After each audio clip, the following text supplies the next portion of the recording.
Chapter 696. Jiyu Shixiang and Yu Qiyang were both silent for a long time. They didn't say a word all the way to the Yang dynasty's palace. When they returned to the sleeping quarters where Yu Qiyang was temporarily staying, Yu Qiyang dismissed the people around him and said, "Mr. Liu once said that the four-way shop didn't want anything from us when they helped us. What's more, we've arranged everything perfectly this time. The problem lies with Gao Wanyao's good-for-nothing son. If he hadn't gone to the brothels and did such a wicked thing outside, he wouldn't have been crippled, and all these things wouldn't have happened." Jiyu Shixiang was already used to Yu Qiyang's naivety, but when he heard him speak so optimistically, he couldn't help but feel angry. He lowered his voice and tried his best to keep it calm. "The four-way shop is a century-old brand. They contacted us for no reason. Does Wang Yi think that they don't want anything from us? The four-way shop had a long history. It could even be traced back to before the Dian and Northern Ji dynasties were established. It had a history of more than 200 years. The industries involved were enough to cover all walks of life. Agriculture, industry, shipping, land transportation, there was nothing that the four-way shop couldn't do. Even Yu Qiyang, as the last emperor of the Yang dynasty, had never formally met the mysterious head shopkeeper. He had only met with one of the head shopkeepers a few times, which was enough for him to benefit immensely. But Yu Qiyang, the last emperor of the Yang dynasty, had never formally met the mysterious head shopkeeper. He had only met the head shopkeeper a few times, which was enough for him to benefit greatly. They were able to smoothly establish themselves in the south and quickly gain a foothold in the old capital because the four-way shop had helped them a lot. They weren't old acquaintances. Jiyu Shixiang didn't believe that the four-way shop would want to help Yu Qiyang restore the Dian for no reason. Could it be that the head shopkeeper of the four-way shop was in a good mood and wanted to do a good deed every day? That was simply impossible. Yu Qiyang was speechless at Master Zhong's question. He gradually understood the meaning behind it. He coughed awkwardly and said, "It's already like this. Apart from explaining it to Mr. Liu the next time I see him, there's no other way." His words hit the nail on the head. If they tried their best to shirk responsibility, it would give people the impression that they were not being honest enough. After all, the four-access shop could be said to be so rich that it could rival a country. Their head shopkeeper was definitely not a mediocre person. Jiyu Shixiang sighed and said, "Forget it, that's all we can do. I'll go back and send an invitation.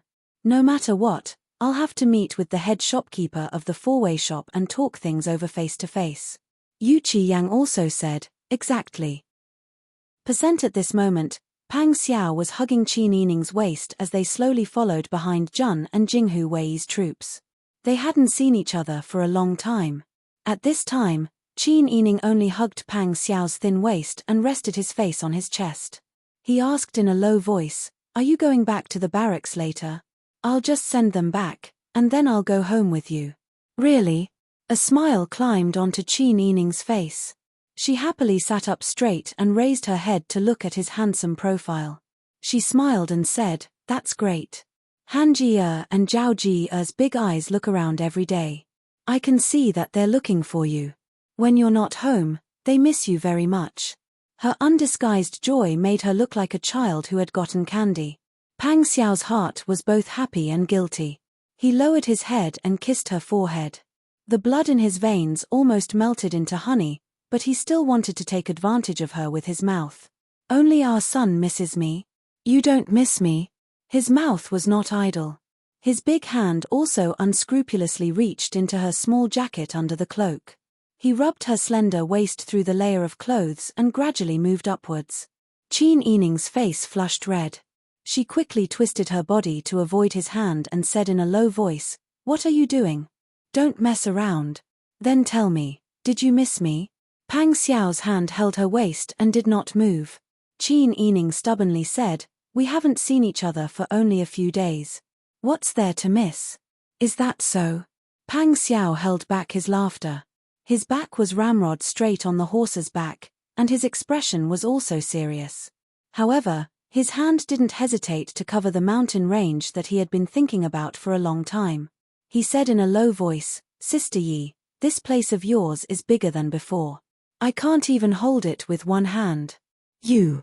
Qin Yining forcefully twisted a few times and pushed his hand away. Pang Xiao was irritated by her touch, but he knew his limits. He could not tease her too much. He was afraid that she would fall, so he hugged her tightly and whispered in her ear, Okay, I won't tease you anymore." Qin Yining's face and ears turned red. She was embarrassed and angry, but she did not want to appear too petty. She forced herself to change the topic. "You brought so many people here today. It really scared me. Have you dealt with the matters in the barracks? How did you manage to subdue Deng Minchang?" Pang Xiao also wanted to change the topic. He said, "The situation in the barracks is much more complicated than it looks. Although Deng Minchang has been corrupted by wine, meat, gold, silver, and beautiful women, he is not the one who calls the shots in the barracks." "Oh," Qin Yining said in surprise, "isn't he the head of the barracks? If he doesn't call the shots, who does?" Pang Xiao smiled and said, "You also know that half of the soldiers in the barracks are the ones who followed my tiger army to conquer Dian." Qin Yining nodded. "Back then, those people were trained by me to the point where they could fight against 10 people at once.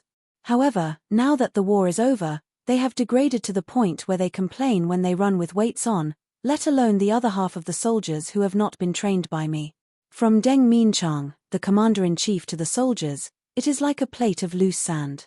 Deng Minchang has even given his authority and responsibility to his deputy, Lu Zhong. He spends his days indulging in wine and women. Even if I am present, he might not be willing to share the joys and sorrows of the soldiers. Lu Zhong has built up quite a bit of prestige in the barracks. Many of the soldiers listen to him. Originally, I did not have complete control over the army. However, Lu Zhong fell ill a few days ago. I felt that it was a rare opportunity, so I took the opportunity to make a move." Qin Yining was shocked when he heard this. "I didn't expect there to be so many twists and turns. Now that you are in charge, Deng Minchang has no reaction. He is used to enjoying himself. It seems like anyone can be the commander of the army. He flatters me in front of me, but then he turns around and flatters Lu Zhong. Then he really has no stance." Qin Yining sighed softly. "That's good too. Otherwise, who knows how many twists and turns there will be." Qin Yining nodded in agreement. Pang Xiao sent the troops all the way back to the barracks. He lectured them for a while before instructing them to go back to rest. Then, he brought Qin Yining back to the residence. Qin Yining did not feel tired at all riding with him. The two of them did not ride very fast. Pang Xiao cherished and enjoyed the opportunity to speak with Qin Yining alone. "Next time, no matter what you want to do, you have to tell me. I will do my best to cooperate with you. Don't make things difficult for yourself because of me like this time. Do you understand?" Qin Yining listened to his nagging along the way. He did not have to ask Pang Xiao why he came at such a coincidence or why he made such arrangements. He knew that everything he did was for her own good, so he obediently agreed. They returned to the Qin residence. As soon as they entered, they saw Mu Jinghu and Huzi, who had already tidied themselves up. The two of them had blended in with the refugees and stirred up everyone's emotions. Their cooperation was flawless. The refugees did not notice any flaws in their act. Now, they looked completely different. "Blockhead." Pang Xiao smiled and strode forward. He patted Mu Jinghu's shoulder and said happily, "Why did you think of the old capital? Did you come with your martial uncle?" Actually, Pang Xiao's current position was really not suitable for him to directly ask Mu Jinghu about Tian Jizi. However, he asked openly. Mu Jinghu was also open in his heart. He smiled and shook his head. "No, I came out on my own. Martial uncle instructed me to come to the south. He said that there would be a big show to watch. He asked me to stay here and watch the show, lest I become stupid." This really sounded like something Tian Jizi would say. Although their standpoints were different, Tian Jizi was still a wonderful person in some aspects. The group walked into the inner residence. Qin Yining asked worriedly, "How is my grandmother? Where is she now?" Huzi said seriously, "Princess consort, you don't have to worry." Duchess Ding went to the Snow Pear courtyard with Bing Tang. Bing Tang said that old madam's life is not in danger. It's just that because of the spring and autumn, she went through a period of imprisonment. That person surnamed Gao even locked her in a cage. After going through such torture, her body can't take it anymore. She needs to recuperate well. Qin Yining's heart ached when he heard this. He hurriedly ran to the Snow Pear courtyard. Currently, there were no other women living in the Qin residence. In addition, for convenience and safety, everyone lived in the Snow Pear courtyard. Therefore, Pang Xiao directly pulled Mu Jinghu and Huzi along with him. As soon as Qin Yining entered, he saw Qiu Lu and Lian Xiaoju carrying food boxes to the side room. Seeing Qin Yining return, the two hurriedly bowed and said, "Princess consort, you're back." "Yes. Where's my grandmother?" "She's here." Qiu Lu first held up the bamboo curtain for Qin Yining. Qin Yining did not care about anything else and quickly rushed in. There was a bitter smell of medicine in the room, as well as the smell of roasted wine. After turning a corner and entering the inner room, he saw Duchess Ding's wife, Madame Zheng, leaning against a soft pillow and sitting on an ahat bed. Bing Tang was beside her tidying up a pile of bottles and jars. Qin Yining suddenly stopped in his tracks. He had not seen Madame Zheng for a long time. Her hair had turned white, and she seemed to have aged 10 years in an instant. He could not help but tear up. "Grandmother." Madame Zheng saw Qin Yining. With tears in her eyes and a smile on her face, she reached out to her and said, "Sister Yi, come here and let grandmother take a look. We haven't seen each other for so long. Our sister Yi is already a mother. I just saw Han Jie and Zhao Jie. Both of them are very cute." Chapter 697. Madame Zheng smiled and gently stroked Qin Yining's hair with her skinny fingers. She did not expect that she would be able to meet Qin Yining again this time. She also did not expect that Qin Yining would treat her so well. In order to rescue her, he actually made such a big fuss. She knew that she did not treat Qin Yining well. This child had been lonely since young and was not fated to be raised by his biological parents. Even if he returned home and faced his blood-related relatives, they were still strangers who had just met. Moreover, her daughter's personality was like that. She knew that the Sun Clan did not treat Qin Yining well enough. But what about her? Her relationship with Qin Yining wasn't so deep as soon as they met. After the incident at Ding General Manor, Madame Zheng's heart was filled with hatred. She wanted to take revenge so much that she almost went crazy. She even used Qin Yining and in the end, threw the mess of Qingtian Alliance to her. Although Qin Yining took over Qingtian Alliance and had useful people in his hands, Madame Zheng also knew that the group of people in the pugilistic world was not so easy to manipulate. Qingtian Alliance was equivalent to a double-edged sword. She gave Qin Yining the position of the alliance leader and gave her useful subordinates, but in fact, she also let go of her own hands and stopped interfering in these matters. She cleared her family of all responsibility and threw the trouble to Qin Yining. After Madame Zheng brought the Sun Clan's womenfolk to settle down in the south, Qin Yining took care of them openly and secretly. Their lives gradually got on the right track. No matter whether it was Qin Yining's act of bravely stepping forward to help the Sun Clan's male servants when Ding General Manor was in trouble, or Qin Yining's unconditional care of the Sun Clan's womenfolk, Madame Zheng remembered it all in her heart. She always wanted to find an opportunity to repay this child. That was why she opened a cloth shop in the old capital. That was why she immediately came first when she knew that Pang Xiao and Qin Yining were here by imperial decree. She wanted to help her establish connections and clear the obstacles.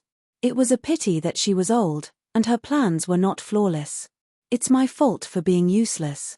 I did something bad with good intentions. I wanted to help you, but the more I tried, the more trouble I caused. Madame Zheng sighed helplessly. Qin Yining hurriedly shook his head. He held Madame Zheng's hand and said, "Grandmother, don't say that. We are a family. Why should we care about such trivial things? By the way, due to the circumstances back then, Wang Yi didn't even have the chance to greet you when I got married." Qin Yining turned around and looked at Pang Xiao, who had been standing at the door. Pang Xiao immediately strode forward and bowed to Madame Zheng in the manner of Qin Yining. After kowtowing, he respectfully called out, "Grandmother." Madame Zhang looked at Pang Xiao with a complicated expression. She did not respond for a long time. Pang Xiao knelt in the same place. He knew that Madame Zhang must have a knot in her heart about him, so he was not anxious, nor would he urge her. He just knelt respectfully. In the war between the two countries, he was the vanguard of attacking Dian. In Shihua City and other places, he had fought with Duke Ding's family. The old Duke Ding and the general of the Sun family were both unyielding men. He admired them very much. It was just that the two sides had different standpoints and stood in a hostile position. In addition, Your Majesty had thought of that kind of malicious trick at that time, saying that the Empress Dowager wanted to eat a smart person's brain to cure her illness. Not only did he force the great talent Sun Yu to death, but he also shocked the fatuous emperor into destroying Duke Ding's family. Even children of a few years old did not escape the fate of being beheaded. Although all was fair in war, Pang Xiao still felt sorry for the men of the Sun family. He even secretly went to collect the bodies of the men of the Sun family, but Sister Yi beat him to it. Duchess Ding naturally did not know what he was thinking and what he was doing secretly. In Madame Zhang's eyes, Pang Xiao was probably just the culprit who had colluded with Li Qitian to destroy the Sun family. Thinking of this, Pang Xiao even felt that Madame Zhang had good self-restraint by not slapping him hard. Qin Yining looked at Pang Xiao and then at Madame Zhang. He called nervously, "Grandmother." Madame Zhang sighed helplessly and said, "Get up. Let's sit down and talk." Seeing that Madame Zhang's expression was normal, Qin Yining was slightly relieved and stood up with Pang Xiao. They each took a chair and sat on the edge of the bed. Madame Zhang looked at Pang Xiao and said, "I actually hated you before." Qin Yining frowned worriedly. Pang Xiao also smiled helplessly and did not say anything. Madame Zhang said, however, as time passed, the sadness faded a little. "When I was able to calm down and think, my hatred for you was not so deep. Moreover, you have become my grandson-in-law. In order to find Sister Yi, you even went against 33 imperial edicts and personally led people to Tayton to find her. Not only did you not suspect her, but you have also been so good to her. Just by looking at this, I feel that you are a good child." Hearing Madame Zhang's words, Qin Yining suddenly breathed a big sigh of relief. Pang Xiao was still smiling and waiting for Madame Zhang to continue. "When Biji and Dian were fighting, Sister Yi's father used a trick and indirectly harmed your father. Although the main reason for General Feng's death was the suspicion of the incapable ruler of Biji, Sister Yi's father did use a trick. There was a father's enmity between the two of you, but you were able to let go of your hatred and treat her well. Every injustice has its perpetrator, and every debt has its debtor. I have lived for so long, so how can I not let go of my hatred? Although you were the vanguard of the attack on Dian, you are also responsible for the deaths of the Duke and my children and grandchildren. However, the main responsibility does not lie with you. You were just following orders. If you want to blame someone, you have to blame the incapable ruler and the Demon Empress. You have to blame the Demon Empress's father, Guozhong Cao. I have already taken my revenge and let go of my hatred. Now, I see that you are so good to Sister Yi. Sister Yi is also sincerely living with you. Let's put aside the enmity of the past." Madame Zhang's words moved Pang Xiao and Qin Yining's hearts. It was rare for Madame Zhang to think so clearly. Qin Yining thought that he would have to spend a lot of effort to persuade her, but he did not expect the matter to be resolved so easily. "Grandmother, have you really let go of your hatred?" Qin Yining held Madame Zhang's hand and shook it. Madame Zhang sighed and said, "What else is there to let go of? The dead have passed away, and the living have to continue living. Do you think I will never let go of the so-called hatred for the sake of the dead and disturb your peaceful life? Moreover, every injustice has its perpetrator and every debt has its debtor. I am not an unreasonable person, so how can I vent my anger on him?" Qin Yining almost cried. She blinked hard and held back the tears that were surging fiercely. She held Madame Zhang's hand and said, "Grandmother, it's great that you can let go of your hatred." Pang Xiao also stood up and bowed. "Grandmother, thank you." Madame Zhang smiled. "We are family, so there is no need to thank me. Do you think that I am a stubborn person? Of course not." Qin Yining hurriedly explained. Madame Zheng smiled and tapped Qin Yining's forehead. She saw that her granddaughter's face was filled with sincere joy without any haze. She also saw that although Pang Xiao was standing to the side, his warm and gentle gaze landed on Qin Yining. His eyes were full of love and adoration. These two children had true feelings for each other. To be able to find someone they truly loved at such a young age, form a family together, and support each other without leaving or abandoning each other, as a grandmother, what high requirements could she have for her grandson-in-law? Once the words were spoken, the tense atmosphere in the room suddenly relaxed. Qin Yining smiled and told Madame Zheng about the Sun clan and family matters. Later, she instructed the servants to prepare a New Year's Eve dinner. Today, she could finally celebrate the New Year's Eve with her grandmother. She was very excited. When Madame Zheng saw that Qin Yining was as happy as a child, she could not help but laugh. As an elder, she was relieved that her child was doing well.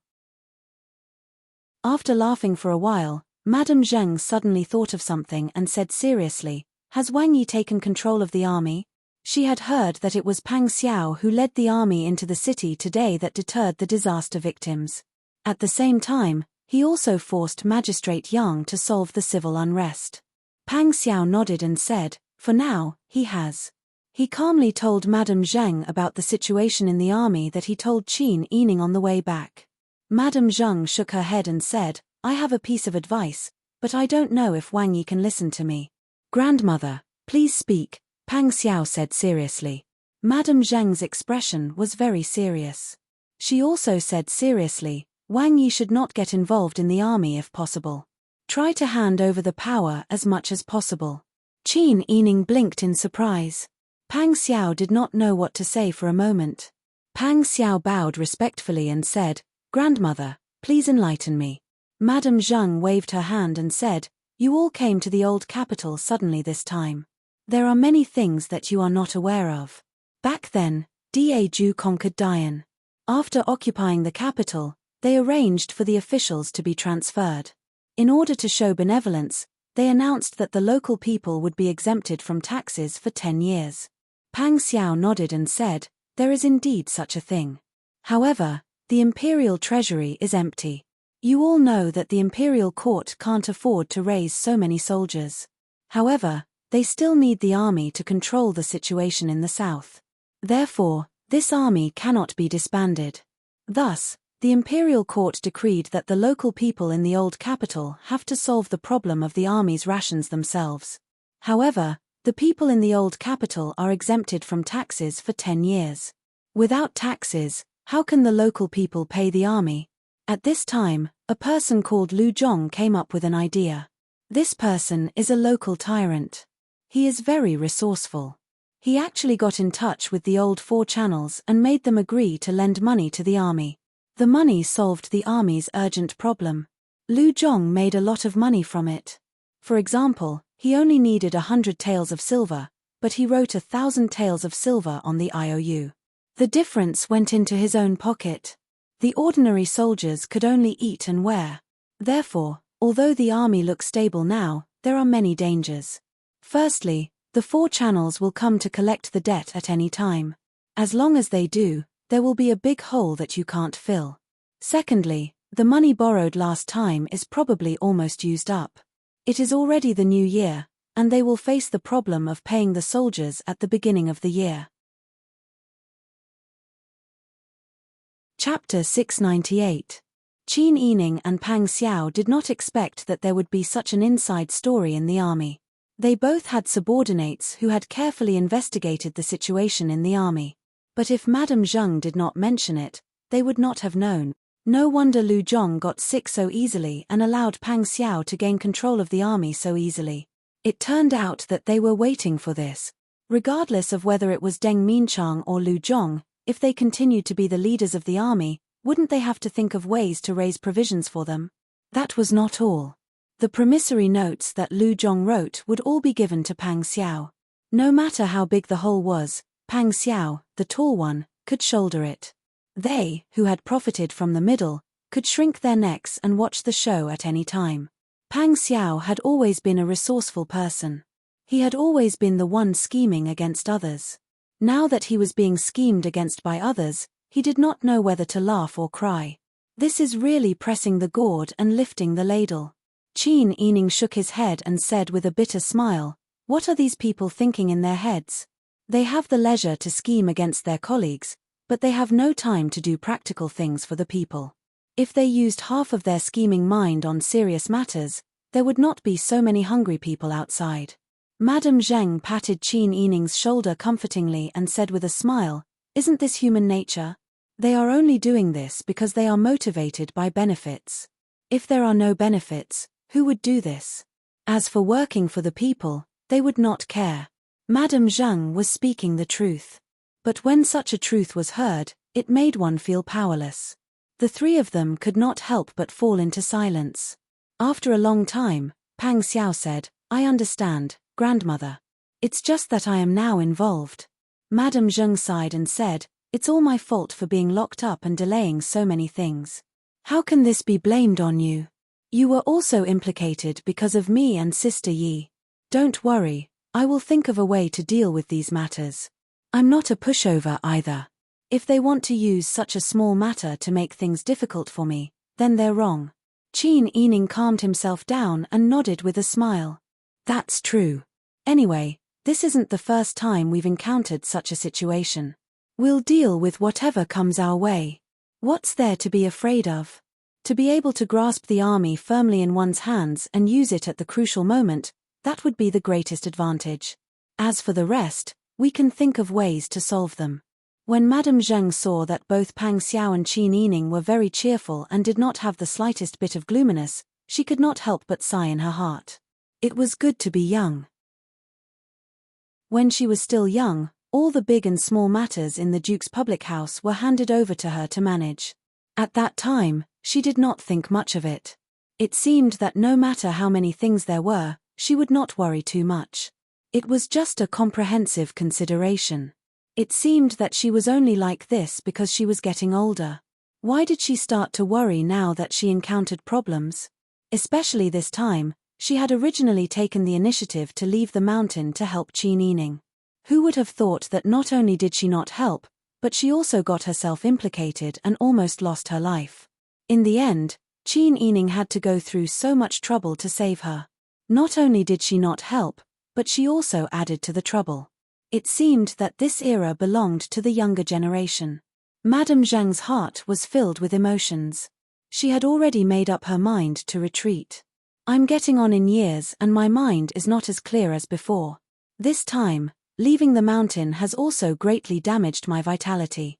Sister Yi, in the future, I plan to peacefully spend the rest of my life at home." When Qin Yining heard this, he was stunned. He was worried that his grandmother was saying this because she felt frustrated that she did not succeed. He wanted to persuade her. However, Madame Zheng saw through his thoughts. She smiled and waved her hand. "You don't have to say anything. I know your intentions. It's just that I'm really tired." Madame Zheng's gaze fell on Pang Xiao's handsome face. She smiled and said, "Besides, now that you have someone to rely on, I can rest assured. At first, I was worried that you would be wronged because of the grudges of the previous generation. Now, it seems that I worried too much. Since you all have your own lives and have your own support and companionship, no matter how difficult the future is, there will be someone to support and accompany you. This old woman can also put down her burdens and peacefully spend the rest of my life." Madame Zheng's eyes were looking at Pang Xiao, but her words were directed at Qin Yining and also at the distant Sun clan.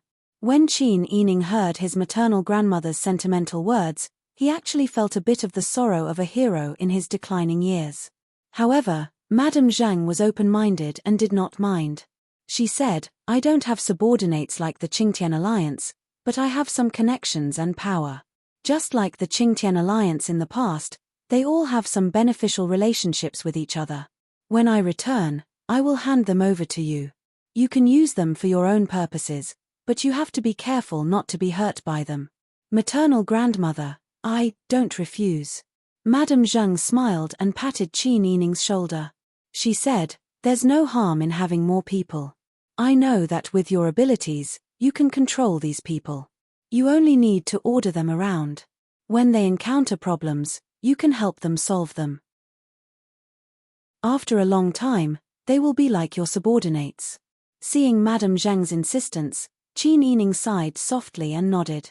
He owed too much and could only slowly repay her in the future. After all, Madame Zhang was old and had suffered in prison.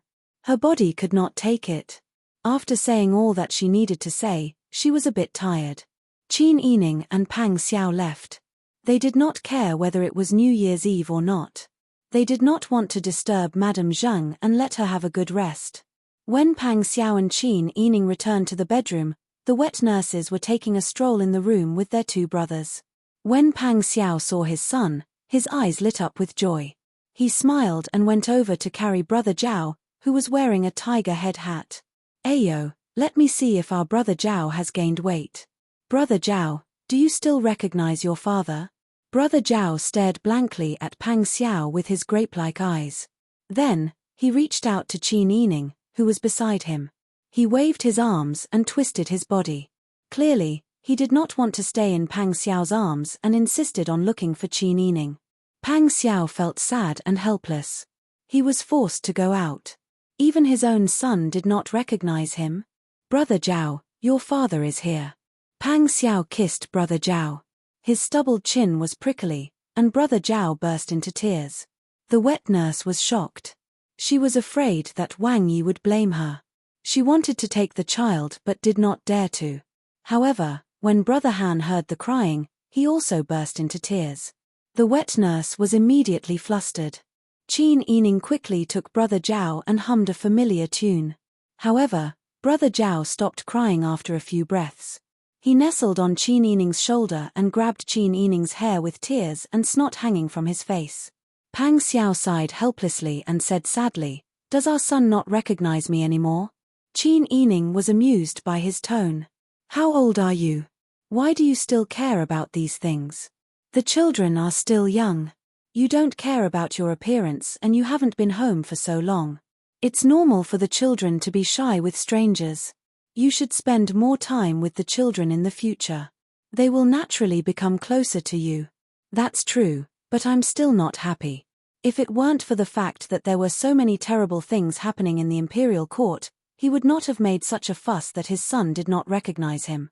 Qin Yining naturally knew that Pang Xiao was not really angry. However, the wet nurses did not understand. At this moment, they were so scared that their faces were pale and they did not dare to move. Seeing them like this, Qin Yining let them continue to take care of the two children. He pulled Pang Xiao to the bedroom to change clothes and wash up. The maidservants had already prepared hot water for Pang Xiao to bathe in.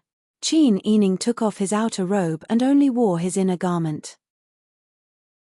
He rolled up his sleeves to reveal his white elbows and stood outside the large wooden tub shrouded in mist to help Pang Xiao wash his hair and scrub his back. The sound of the water was seductive. Qin Yining's voice sounded even softer in the misty bathroom. Pang Xiao was a little dazed. His tired nerves suddenly relaxed and he felt a little drowsy. Qin Yining knew that he was tired, so he gradually stopped talking. His hands gently helped Pang Xiao scrub and he did not mind that he was sweating. After washing all the places he could reach, he saw that Pang Xiao had fallen asleep. He did not want to wake him up, so he stayed by his side and added hot water to the wooden tub from time to time. In fact, Pang Xiao did not sleep for long before the sound of firecrackers came from outside. It was New Year's Eve. Many people had already eaten dinner and were starting to set off firecrackers to celebrate. Pang Xiao was awakened by the sound of firecrackers. He saw that Qin Yining was still sitting by his side, using a wooden spoon to add hot water for him. He looked as if he was afraid that he would catch a cold. His heart melted into a ball. "Sister Yi, you're awake.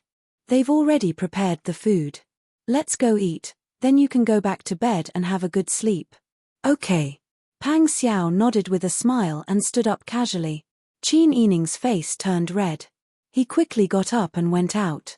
Pang Xiao could not help but laugh. After cleaning himself up neatly, he changed into clean clothes and went out with Qin Yining to have a reunion dinner with his half-dry hair. Qin Yining did not ask when Pang Xiao would return to the military camp.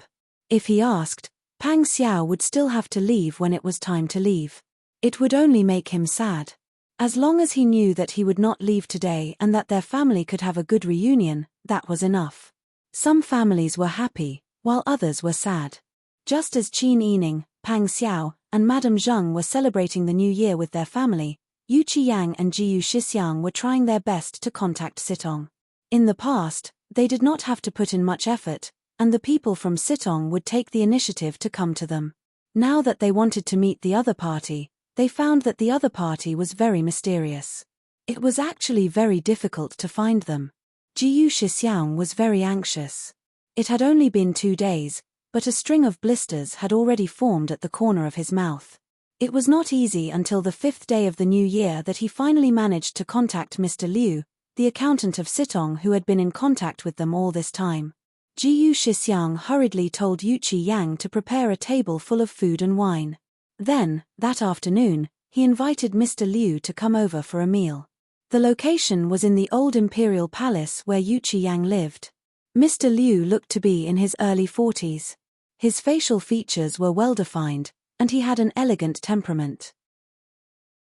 He did not look like the head of the household, but more like a teacher. Chapter 699. After 3 rounds of wine and 5 dishes, the atmosphere was warm and lively. Mr. Liu spoke in a cultured and refined manner. He had a good temperament and was very well-mannered. He would never take the initiative to make others look bad. Jiyu Shixiang and Yu Qiyang's words were very obviously flattering. Mr. Liu also went along with their words. The atmosphere was very good. When Jiyu Shixiang saw that the atmosphere had warmed up, he sighed helplessly and said, "Originally, I had asked Jiao Wenyao to do that thing to share the burden of the head shopkeeper. Who would have thought that Jiao Wenyao would act so righteous and awe-inspiring, but in reality, he had such a mischievous son. He caused so much trouble for no reason. This was really not our intention." Yes. Yu Qiyang also sighed and said, "This king is too honest. He fell into Jiao Wenyao's trap. In the end, the matter developed so intensely. Even if we wanted to keep that person locked up, we were afraid that the people would be angry and make things unmanageable. Thus, we could only let them cause trouble." Jiyu Shixiang and Yu Qiyang sang the same tune, attributing all the reasons for this failure to Jiao Wenyao's character. It was Jiao Wenyao's deliberate concealment and deceit that led to such a big loophole. Actually, when the two of them said this, their faces were a bit flustered. Jiao Wenyao's character was indeed problematic. However, as people who used people, they actually did not take these details into consideration before using them. This time, they lost to Pang Zhishi because of strategy. The problem did not only lie with Jiao Wenyao. However, they urgently needed the powerful assistance of the four-way pass. If they wanted to restore the Dian dynasty, it was absolutely impossible to do so by relying on their scattered manpower and weak financial resources.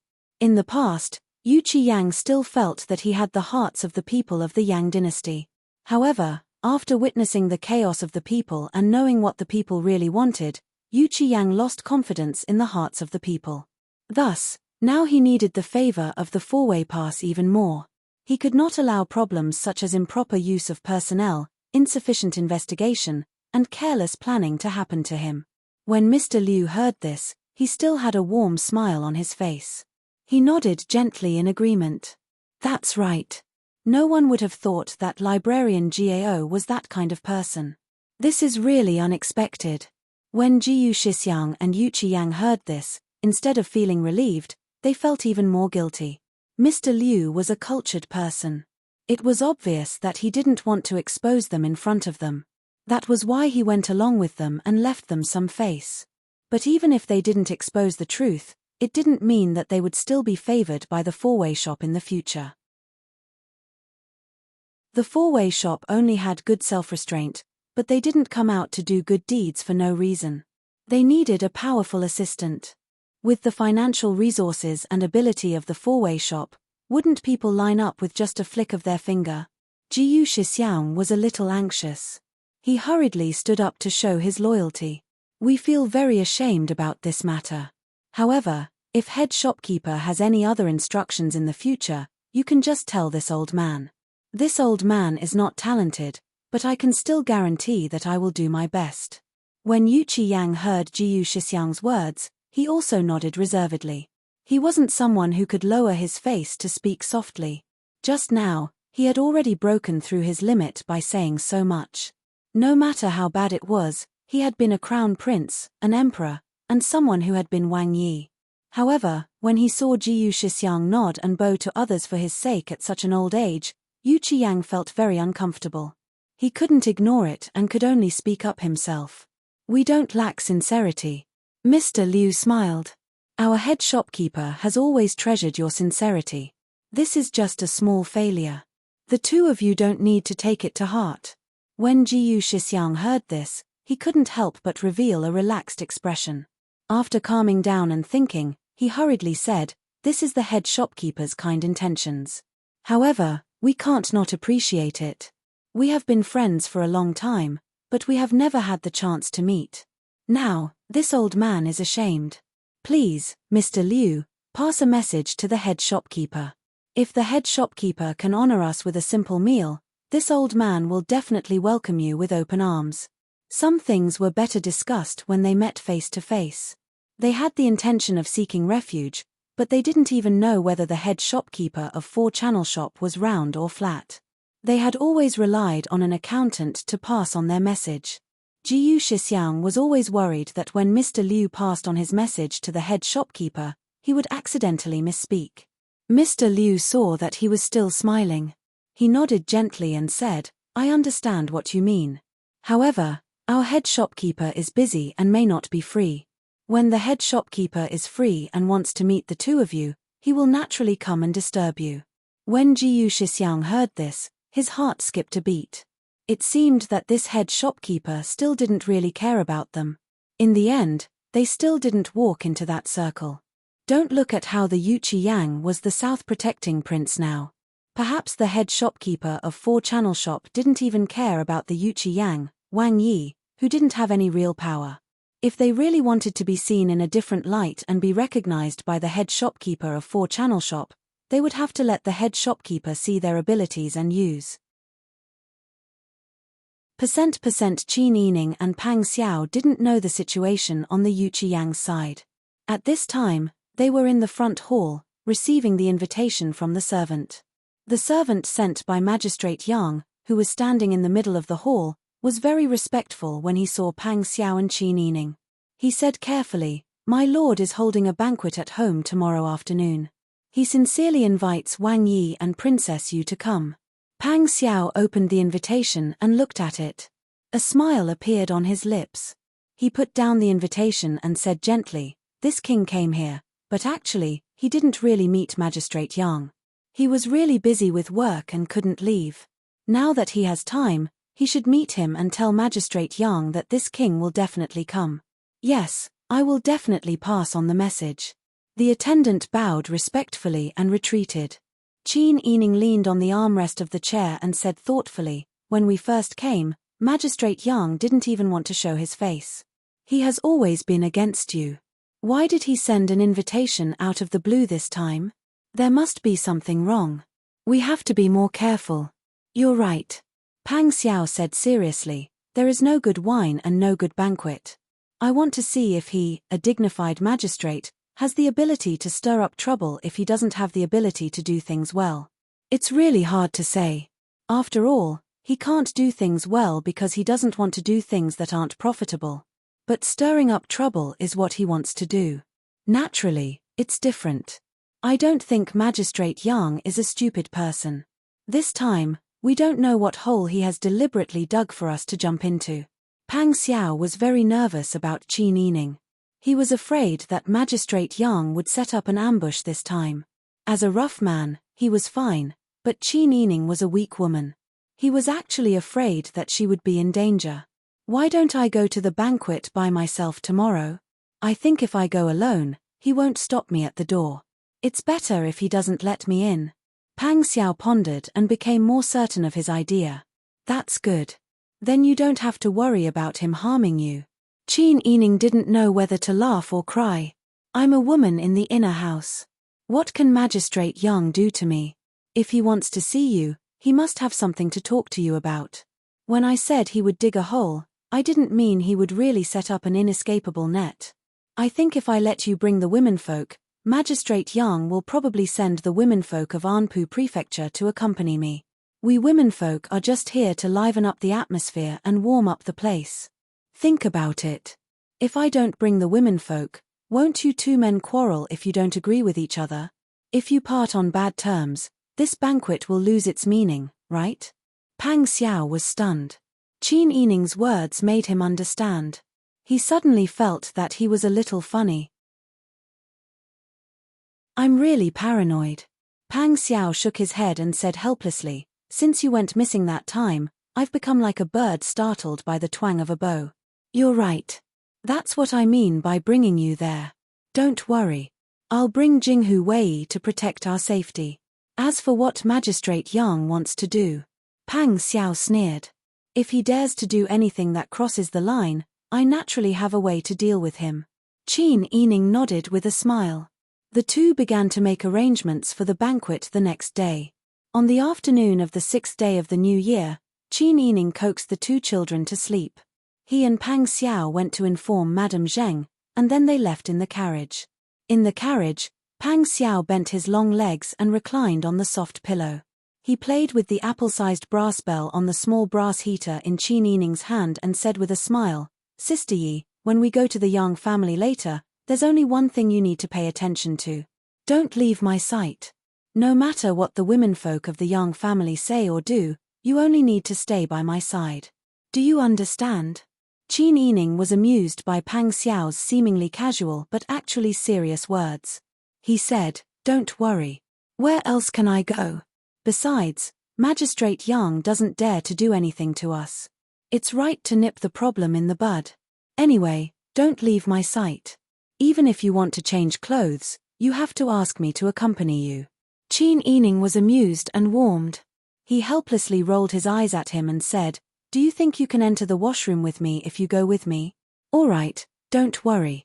Pang Xiao didn't want to nag anymore, but he still recalled the terrain of the Yang family that he had scouted in advance. He also thought about the best escape route in case of danger. After making sufficient mental preparations, Pang Xiao felt a little more confident. Soon, the gorgeous carriage with a red roof slowly stopped in front of the Yang family's gate. Unexpectedly, the Yang family's gate was wide open.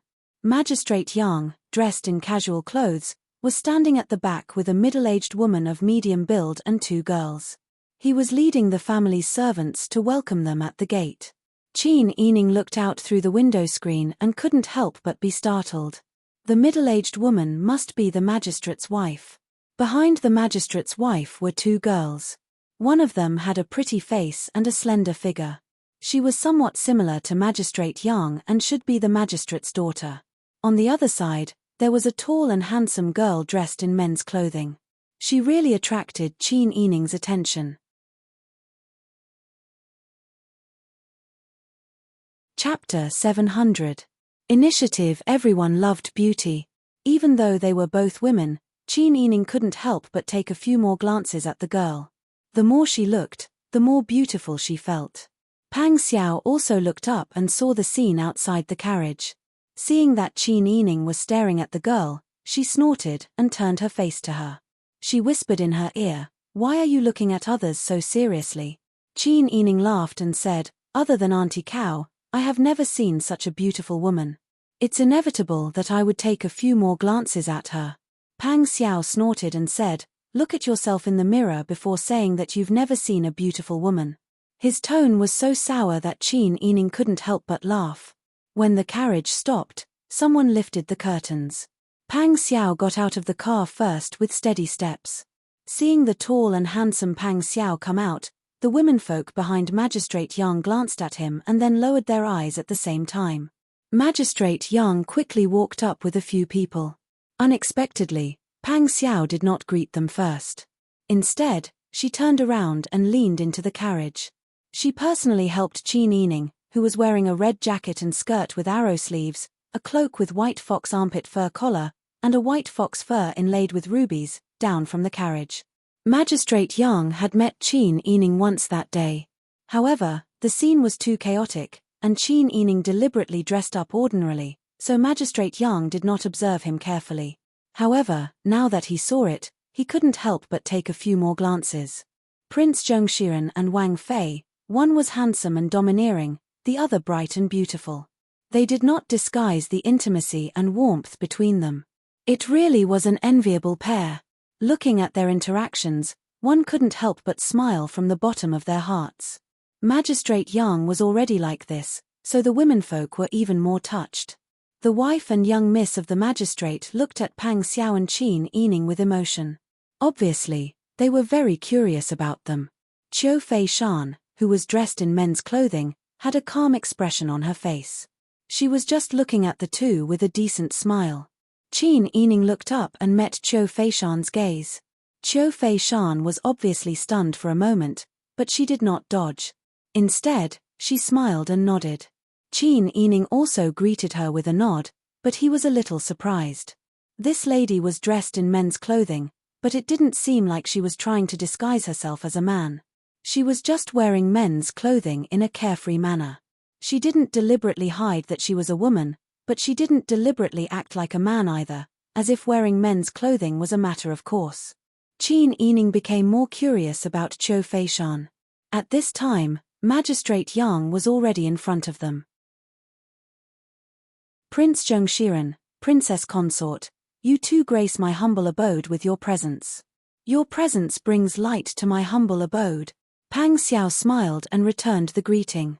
Lord Yang is too polite. This king and my humble wife have disturbed you. Don't mention it, don't mention it. Princess Wang Yi, please.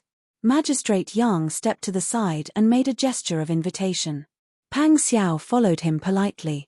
Qin Yining naturally fell 2 steps behind, walking together with the magistrate's wife and the 2 young ladies. The magistrate's wife intimately held Qin Yining's arm and said with a smile, "This is the first time I've met Princess Consort. You look very familiar, and there's no sense of unfamiliarity at all." Qin Yining smiled and readily said, "That's right. I also feel that the magistrate's wife looks very familiar." The 2 young ladies also feel the same. The 2 young ladies followed behind the magistrate's wife and Qin Yining. Hearing this, they both smiled. The young mansion wasn't very big. They passed through the front hall and went around a clean courtyard.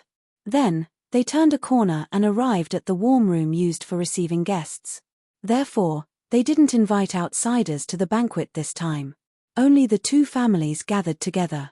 Therefore, when they arrived at the warm room, everyone sat around an 8-seater table. Magistrate Yang invited Pang Xiao and Qin Yining to sit at the head of the table. Then, he cupped his hands and said politely with a smile, "I've neglected you. I've never had a chance to gather with Wang Yi before. I've neglected you with such a simple banquet. Don't mention it." This king is also very happy to have a chance to have a chat with Magistrate Yang. Pang Xiao didn't seem to mind that Magistrate Yang had turned a blind eye to him before. When he first came to take office, Magistrate Yang didn't even show his face. Magistrate Yang also knew what he had done in the past. Anyone would feel uncomfortable in their heart. To be honest, Pang Xiao had caused so much trouble for him during the civil unrest. If he had his own intentions, he definitely wouldn't want to have any more interactions with Pang Xiao.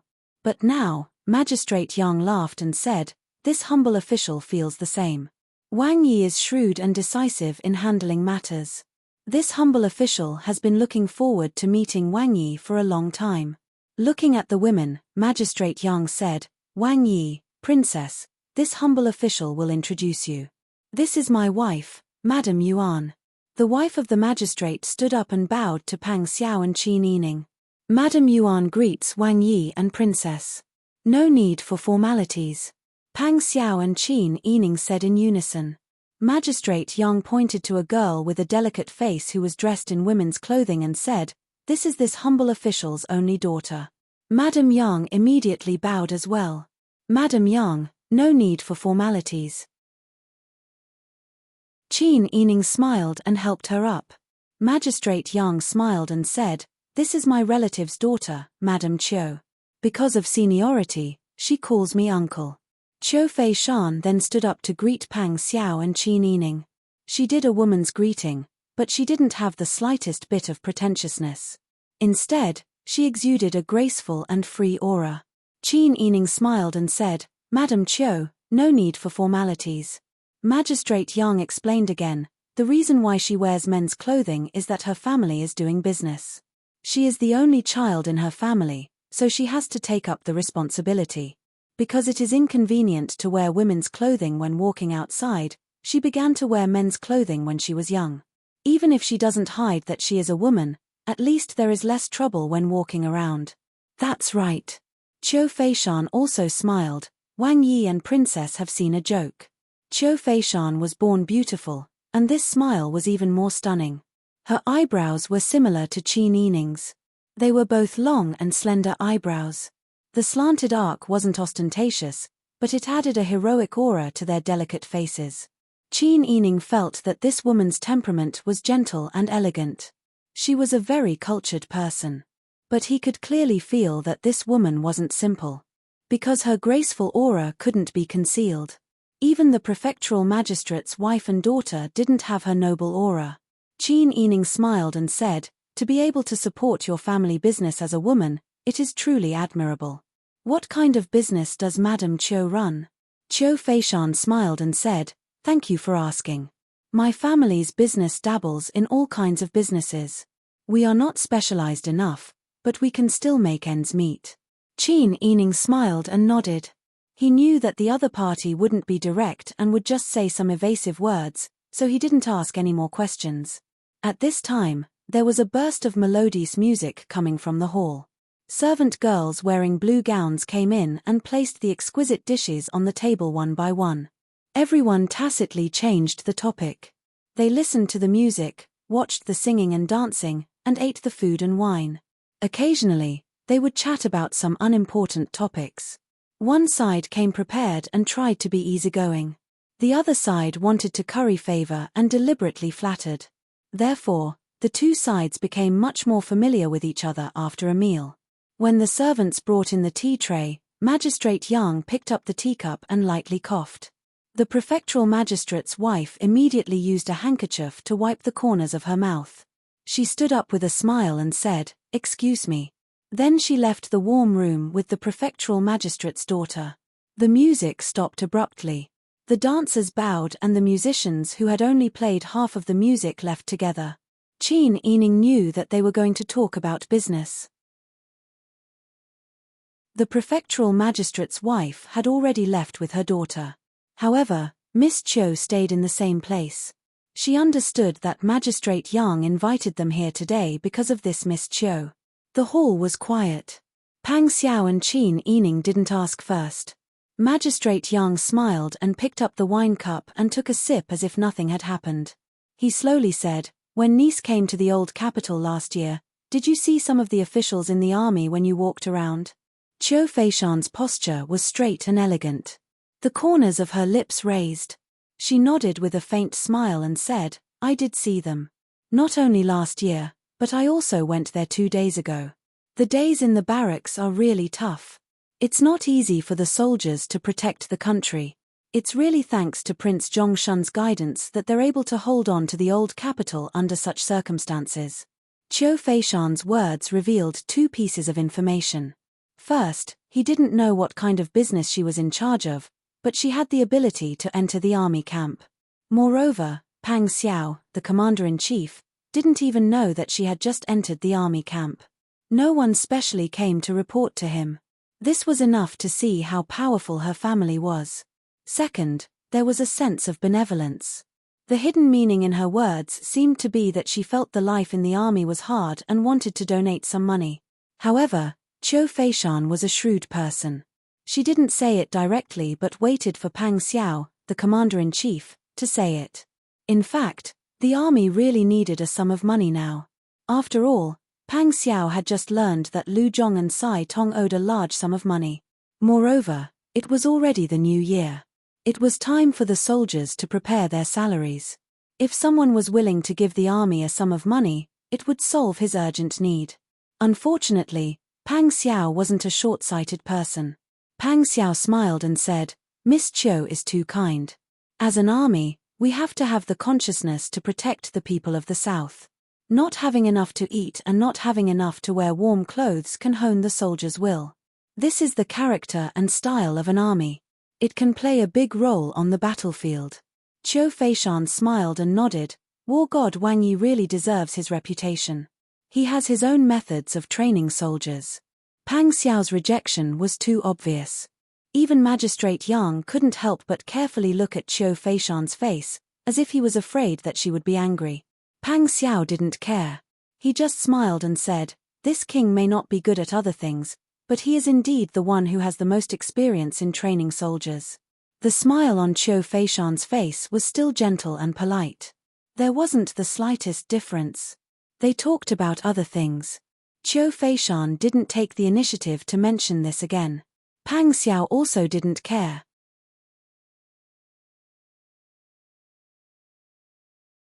Chapter 701. When Qin Yining heard this, he couldn't help but look back at Qiu Feishan. He didn't expect this girl to be so generous as to contribute to the country. There was a faint smile on Qiu Feishan's face. Her temperament was as gentle as a piece of good ancient jade.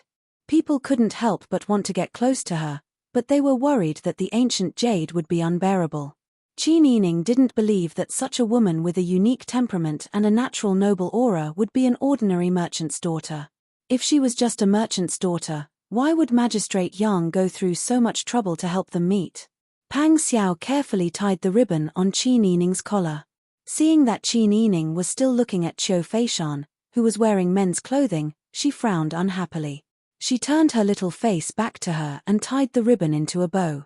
She casually replied, "This king still needs to train the will of those children.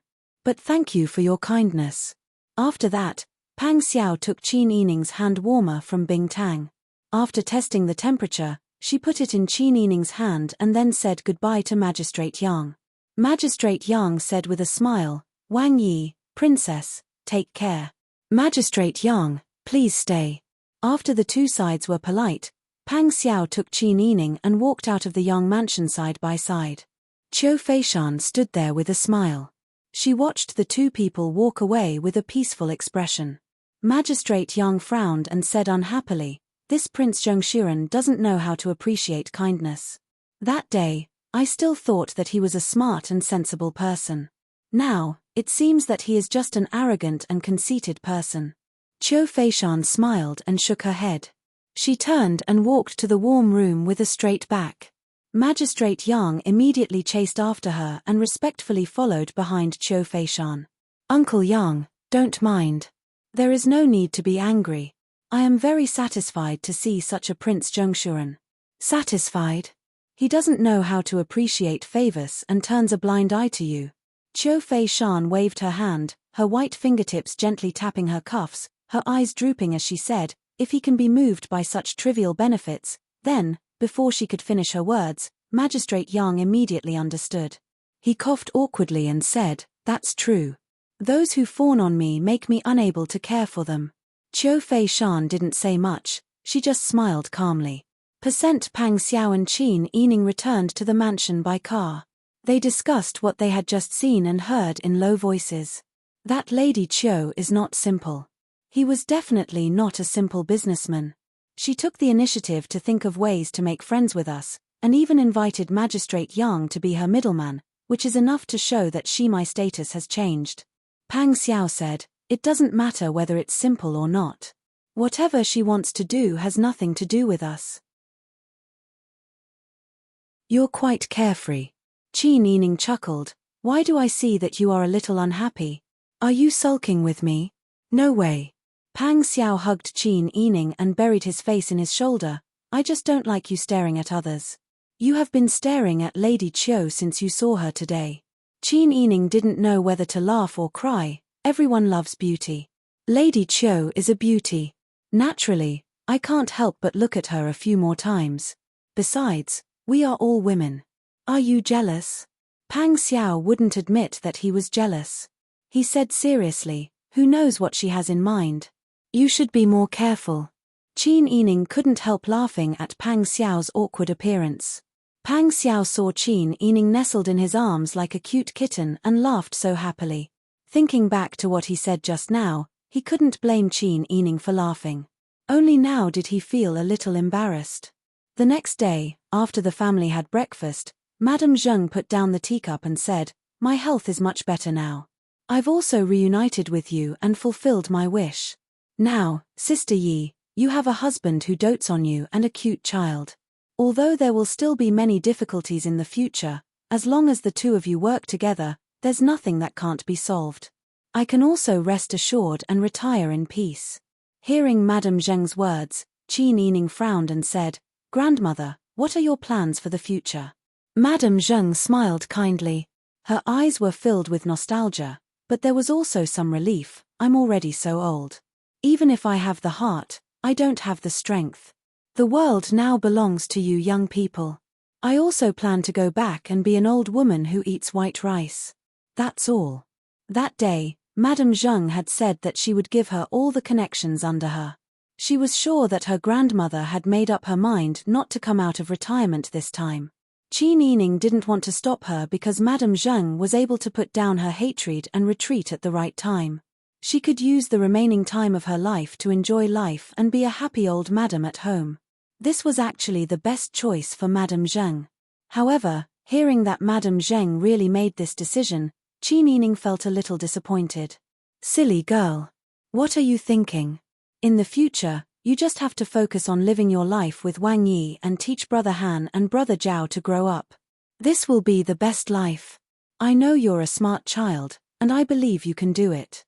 Qin Yining felt a little sad, but she still adjusted her emotions and said with a smile, "Grandmother's decision is right. In the future, when we're free, we'll bring Brother Han and Brother Zhao to visit you, aunt, and cousin-in-law." "Good. Good." Madame Zheng smiled and then turned to Pang Xiao. "You have to take what I said to you before to heart. In the future, your life will depend on you." Pang Xiao said respectfully, "Yes, I'll remember it. I will also be filial to my father-in-law and mother-in-law. Grandmother, you don't have to worry.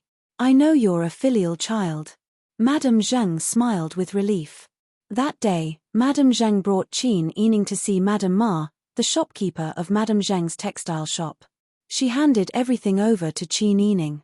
When the two left, it was already afternoon. The winter afternoon sun wasn't very warm and seemed a little pale. The two of them didn't take a carriage. Instead, they walked on the quiet street in the thin layer of snow. Madame Zheng said, "Remember what I said. These people are double-edged swords. When you control them, you have to plan properly. They're not the same as the people from the Qingtian Alliance. You have to be careful." "I understand. I'll know my limits. I'll also lend a hand when they need it. There's an entry and an exit. This kind of relationship will last." Madame Zheng smiled with relief and said, "It seems you understand what I mean. Wang Yi has already prepared the carriage for me. I plan to leave tomorrow." Qin Yining was stunned. He said with surprise and reluctance, "Grandmother, why are you in such a hurry to go back? It's not good to stay for a while longer. It'll be better to go back after the snow melts." "We can't wait. After the snow melts, there might be rainy days. Besides, the journey isn't very far. Wang Yi will make careful arrangements. You don't have to worry about your safety on the journey." Qin Yining persuaded Madame Zheng for a long time, but Madame Zheng was unmoved and insisted on going back. Qin Yining could only give up. Pang Xiao arranged for Jinghu Wei to escort Madame Zheng. Qin Yining sent Madame Zheng to the carriage. Although his nose was a little sore, he still had a bright smile on his face. "Grandmother, don't worry. When this matter is over, Wang Yi and I will bring my mother and two brothers to see you." "Okay. Then I'll wait." Madame Zheng's smile was unprecedentedly relaxed in the past 2 years. She still hadn't forgotten her deceased husband and children. The voices and smiles of those people were already engraved in her mind. She wouldn't forget them for the rest of her life. Even if she reached the end of her life, as long as she had these memories, she would be satisfied. She had already avenged her family and preserved the bloodline of the Sun family. She also tried her best to make up for the guilt she felt towards Qin Yining. Now that Madame Zheng had no more entanglements and worries, She wanted to live for herself for the rest of her life. The coachman and guards were ready. With a crack of the whip, the carriage slowly moved forward. Xiao Shui floated in the air and a thin white carpet was spread on the ground. Pang Xiao was afraid that Qin Yining would be cold, so he went forward to put his arm around her shoulder and comforted her in a low voice. Don't be sad. There will be many opportunities to meet in the future. This is only a temporary separation. Qin Yining held back her tears and nodded with a smile. You're right. If I miss you in the future, I'll just go and see you. Pang Xiao looked at her eyelashes that seemed to be wet from her tears, and his heart had already melted into a puddle of water. At this time, no matter what Qin Yining said, Pang Xiao would agree without a frown. He did not care at all about his occasional lack of principles because being able to spend time with Qin Yining was his greatest joy. The two returned to the Fu. Just as they got off the carriage, the doorman came to report, Wang Yi, Wang Fei, someone has just come. He says he is the shopkeeper of Four Pipes shop and wants to see Wang Yi. Pang Xiao exchanged a look with Qin Yining in shock and said in unison, he's here. Ever since Pang Xiao heard Madame Zheng's analysis, he knew that the reason he had been able to gain control of the army so quickly was because he had fallen from one pit into another. That Four Pipes shop would give face to Lu Zhong, but might not give face to him. Also, the army was facing the time of payment, but other than being in debt, Pang Xiao did not even go out to borrow money. However, while Pang Xiao was worried inside, his expression was calm. He pulled Qin Yining's hand and walked forward. As he walked, he said, have that person go to the front hall. Wang Fei and I will be there immediately. Yes. The servant hurriedly went to give the order. When Qin Yining and Pang Xiao came to the front hall, there was already a brazier with silver charcoal burning in it. The shopkeeper of Four Pipes shop was sitting in the guest's seat. Seeing Pang Xiao come in with Qin Yining, that person hurriedly stood and bowed. Wang Yi, Wang Fei, this one is surnamed Liu. I am the shopkeeper of Four Pipes shop. I have come this time to discuss with Wang Yi the matter that the army owes Four Pipes shop 3 million taels of silver. 3 million taels? Pang Xiao was so angry he laughed.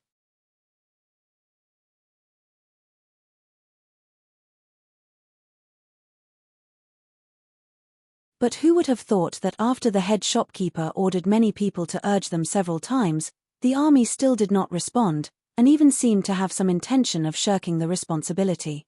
Until now, this lowly one had no other choice but to shamelessly seek you out, Wang Yi. Wang Yi has a high position and power. Not only is he the new commander-in-chief of the army, his position in the army and in the eyes of your majesty is not ordinary. If it was Wang Yi, he would definitely have a way to get the money to repay the debt. Qin Yining and Pang Xiao listened quietly.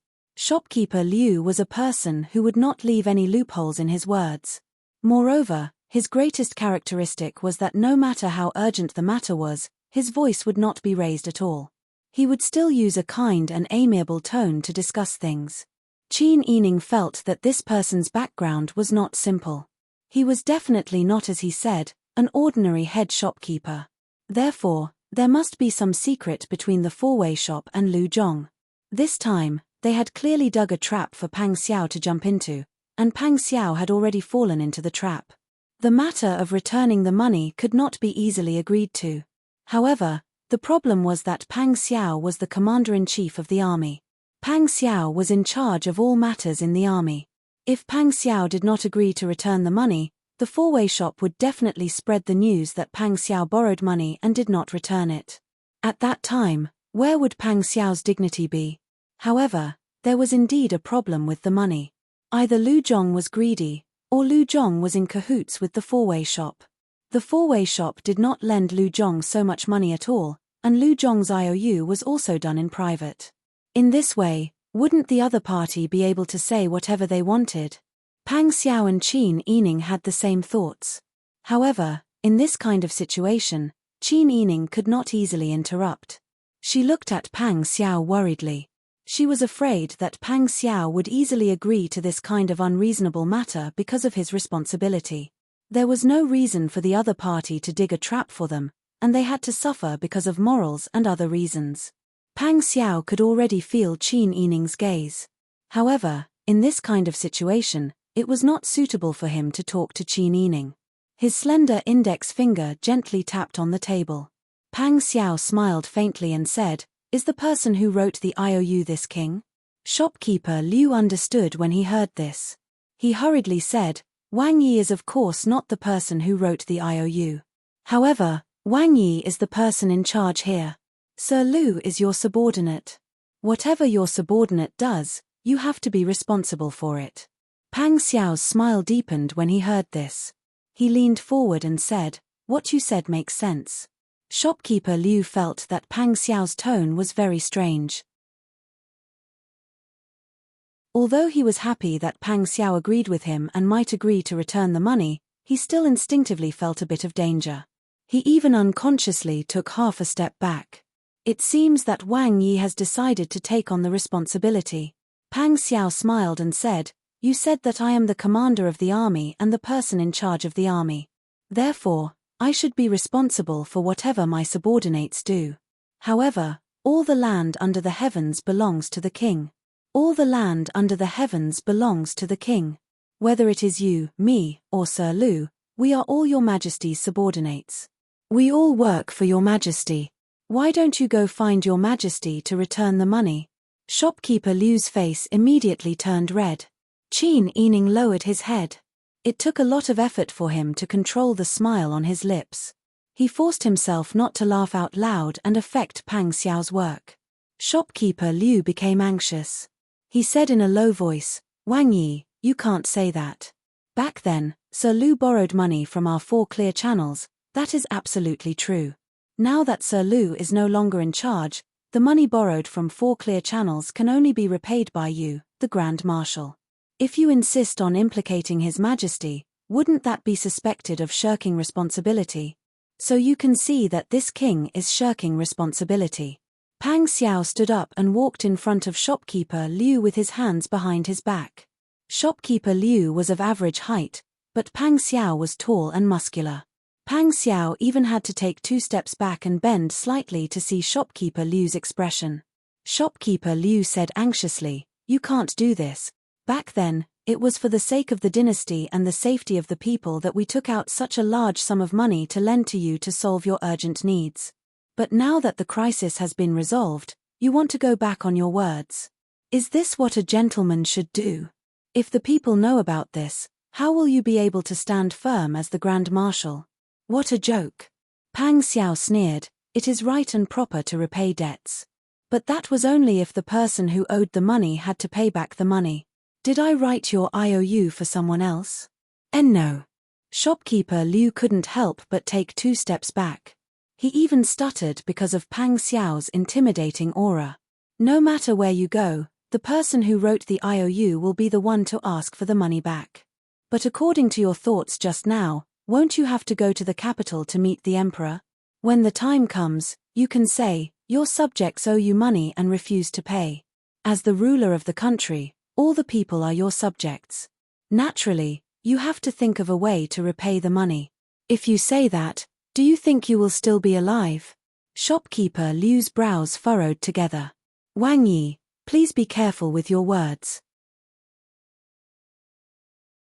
Pang Xiao dared to talk about your majesty, but Shopkeeper Liu didn't have Pang Xiao's courage and confidence. Pang Xiao said, "Lu Zhong wrote the IOU.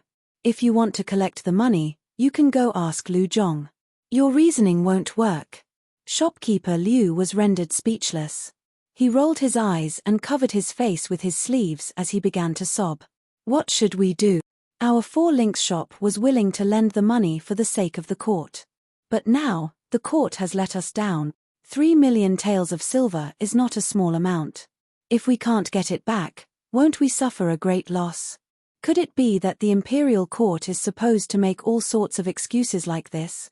You, the newly appointed Grand Marshal, don't even care about what your subordinates do. What should we do?" Shopkeeper Liu's voice was mournful and pitiful. Even so, his scholarly appearance didn't cause anyone to feel annoyed. Pang Xiao and Qin Yining looked at each other. Qin Yining lowered his eyes and pondered for a moment. He already had an idea. "Don't cry. A gentle female voice interrupted shopkeeper Liu's words. Shopkeeper Liu looked in the direction of the voice and saw Prince Zhongxian's consort, who had been sitting to the side without speaking. It was said that this consort was very favored and respected by Prince Zhongshuren. Today, Prince Zhongshuren had come with Princess Consort to receive guests. It was clear that this woman was different from ordinary women of the inner residence. She could speak in front of Wang Yi. Shopkeeper Liu's heart skipped a beat. He turned and bowed to Qin Yining. Princess Consort, please don't blame me. This lowly one really doesn't have any other choice. This large sum of money can't be recovered no matter how long it takes. When I went to find Official Lu pushed it to Wang Yi. Now that I've come to ask Wang Yi pushed it to your majesty. This is simply making things difficult for me. Qin Yining had a sympathetic expression on his face. He said with righteous indignation, I know your difficulties. Don't worry, we will investigate this matter. If it is true, we will definitely give you an explanation. Shopkeeper Liu froze when he heard this. Are you speaking the truth? He couldn't help but look at Pang Xiao's expression. Pang Xiao was clearly unhappy. But in front of him, he didn't immediately refute Princess Consort. It was clear that he loved Princess Consort very much. Shopkeeper Liu sighed. Even heroes have a weakness for the charms of a beauty. He bowed to Qin Yining again and again. Thank you, Princess Consort. Thank you, Princess Consort. As long as you give us these words, we can be at ease. Qin Yining smiled and comforted shopkeeper Liu. Then he served tea and sent the guests out.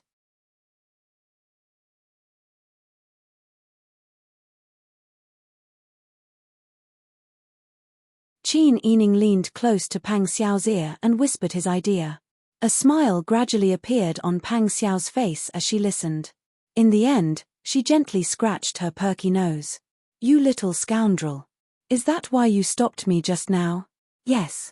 That shopkeeper Liu was still thanking you profusely. If he knew that he was going to be tricked, he might cry again. Qin Yining smiled a little embarrassedly. If I had a choice, I wouldn't want to do this. This method is actually a little dishonorable. But there's no reason why we can't fight back when they want to harm us. Is it moral for them to harm others?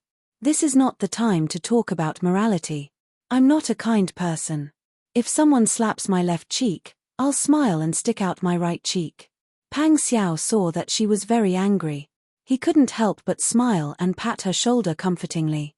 He stretched out his long arm and pulled her around the back of the chair to sit on his lap. His arms encircled her and he first pecked her forehead. You don't have to feel bad because you didn't do anything wrong. If you didn't stay calm, I might have missed the best opportunity to fight back. As he said this, Pang Xiao felt that he was very lucky to have such an intelligent and virtuous wife. Sister Yi, why are you so nice? Pang Xiao's deep voice whispered into Qin Yining's ear, I like you. I like you more and more. His voice was like the sound of a zither and his warm breath was right beside her ear. Qin Yining was hugged by him and she was surrounded by his familiar refreshing scent. Her entire heart was so soft that it was about to melt. Qin Yining's face was red as she leaned into Pang Xiao's embrace and buried her face in his chest. She felt unprecedentedly peaceful and calm. No matter what happened now, as long as Pang Xiao was with her, she would not be afraid. Pang Xiao followed Qin Yining's method and immediately ordered people to spread the news in the city. Tomorrow afternoon, in the big square outside the porridge factory, Prince Zhongshuren had something important to say to everyone. Although the people in the old capital were not so poor that they needed to eat porridge, the influence of the refugees was still very large. Qin Yining asked Lu Dehan to continue to open porridge stalls since the first day of the new year to help these poor people survive the harsh winter. Although these people would come to get porridge at a fixed time every day, they still had to go home. They lived in different parts of the city, and the neighbors heard a lot of good things about Prince Zhongshuren from the refugees. There were even some people who, while chatting on the streets and alleys, would tell the story of how Prince Zhongshuren turned the tide, how he punished the evil, and how he killed the evil Jiao Wenyao into a wonderful book. Therefore, when the news that Prince Zhongshiren wanted to spread the news in the square outside the porridge factory spread, many people curiously decided to go and see what was going on. Yu Qiyang and Jiyu Shixiang naturally received the news as well. Wang Yi, I don't know what that Pang guy is going to do this time. Normally, he should be in a terrible fix right now. Yu Qiyang put his hands on the drawing table and lowered his head to look at the drawing of a beauty whose facial features had not been drawn in detail. When he heard this, he raised his head and said with a smile, it would be strange if he wasn't worried. A large amount of famine fell from the sky. How could he pay it back? Moreover, the consequences of not being able to pay the money this time are very serious. Those rough men in the army are not easy to deal with. If he doesn't pay them when it's time to pay them, who would still follow him? It's possible that he will send out the army. Jiyu Shixiang also smiled when he heard this. This time, we finally won back some ground. We can't let that Pang guy continue to be so proud. Yu Qiyang carefully flattened the drawing paper with a redwood paperweight and said with a smile, tomorrow, I'll go and see what kind of trouble that Pang guy is going to cause. Yu Qiyang didn't believe that Pang Xiao had the ability to solve such a big crisis. If he could get money by talking to the people, would he have been in such a difficult situation in the past? At the same time, in the study of the outer court of the Yang mansion, Magistrate Yang was sitting on a chair by the window. He had a teasing smile on his face and said playfully, I don't know what Pang Zhishi is going to do this time. Qiu Feishan sat elegantly on the main seat.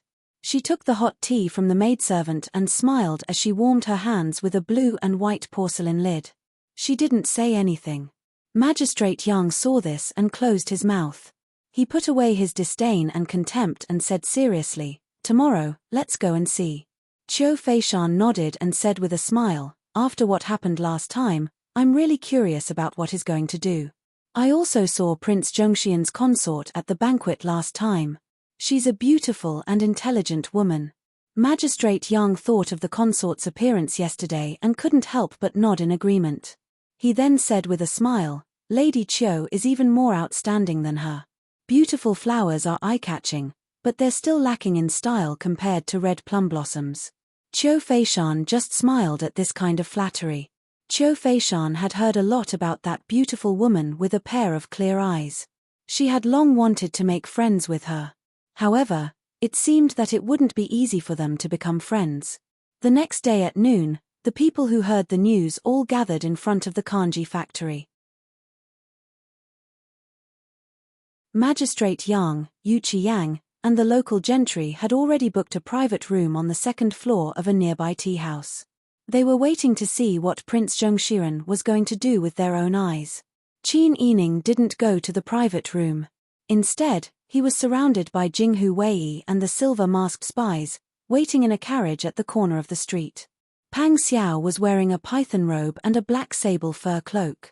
He walked to the middle of the empty space and directly cut to the chase, fellow villagers. Today, this king has gathered everyone here because he has something to tell everyone. Such an amiable and approachable tone made the commoners feel very comfortable. His usual words were easily understood by the commoners who didn't know how to read. Pang Xiao said, everyone knows that this king came here to take up the position of Grand Marshal. It's also his first time here, so he's just beginning to understand everything here. Just yesterday, this king heard a shocking piece of news. He deliberately paused here to arouse everyone's curiosity. Even Yu Qiyang, Magistrate Yang, and the others who were sitting in the private room were curious and held their breaths. Pang Xiao said, yesterday, this king found out that the army owed a debt of 3 million taels of silver. As soon as this was said, everyone was shocked. Some people, such as Yu Qiyang, didn't expect Pang Xiao to say this. There were also people, such as Magistrate Yang, who observed Pang Xiao's expression with interest after the shock. The people were even more shocked. What did 3 million taels of silver mean? These ordinary people might not have the chance to see 30 taels of silver put together in this lifetime. 3 million taels of silver. They couldn't even begin to imagine how much it would cost. This was an astonishingly huge sum of money. Everyone started to discuss why the army owed so much money. Pang Xiao said again in a loud voice, I think everyone wants to know what's going on, right? Back then, when Yang country was just incorporated into Daju, Your Majesty considered that the people were living too hard, so he exempted the local taxes for 10 years. Everyone knows about this. As for the army, these 100,000 soldiers have to be stationed here in order to protect the country. Everyone knows that the Tartars in the north are not obedient.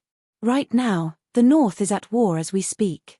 Your Majesty is now thinking about how the people in the north will not be bullied by the Tartars, so he can only order the army to raise their own provisions. But, without taxes, where will the provisions come from?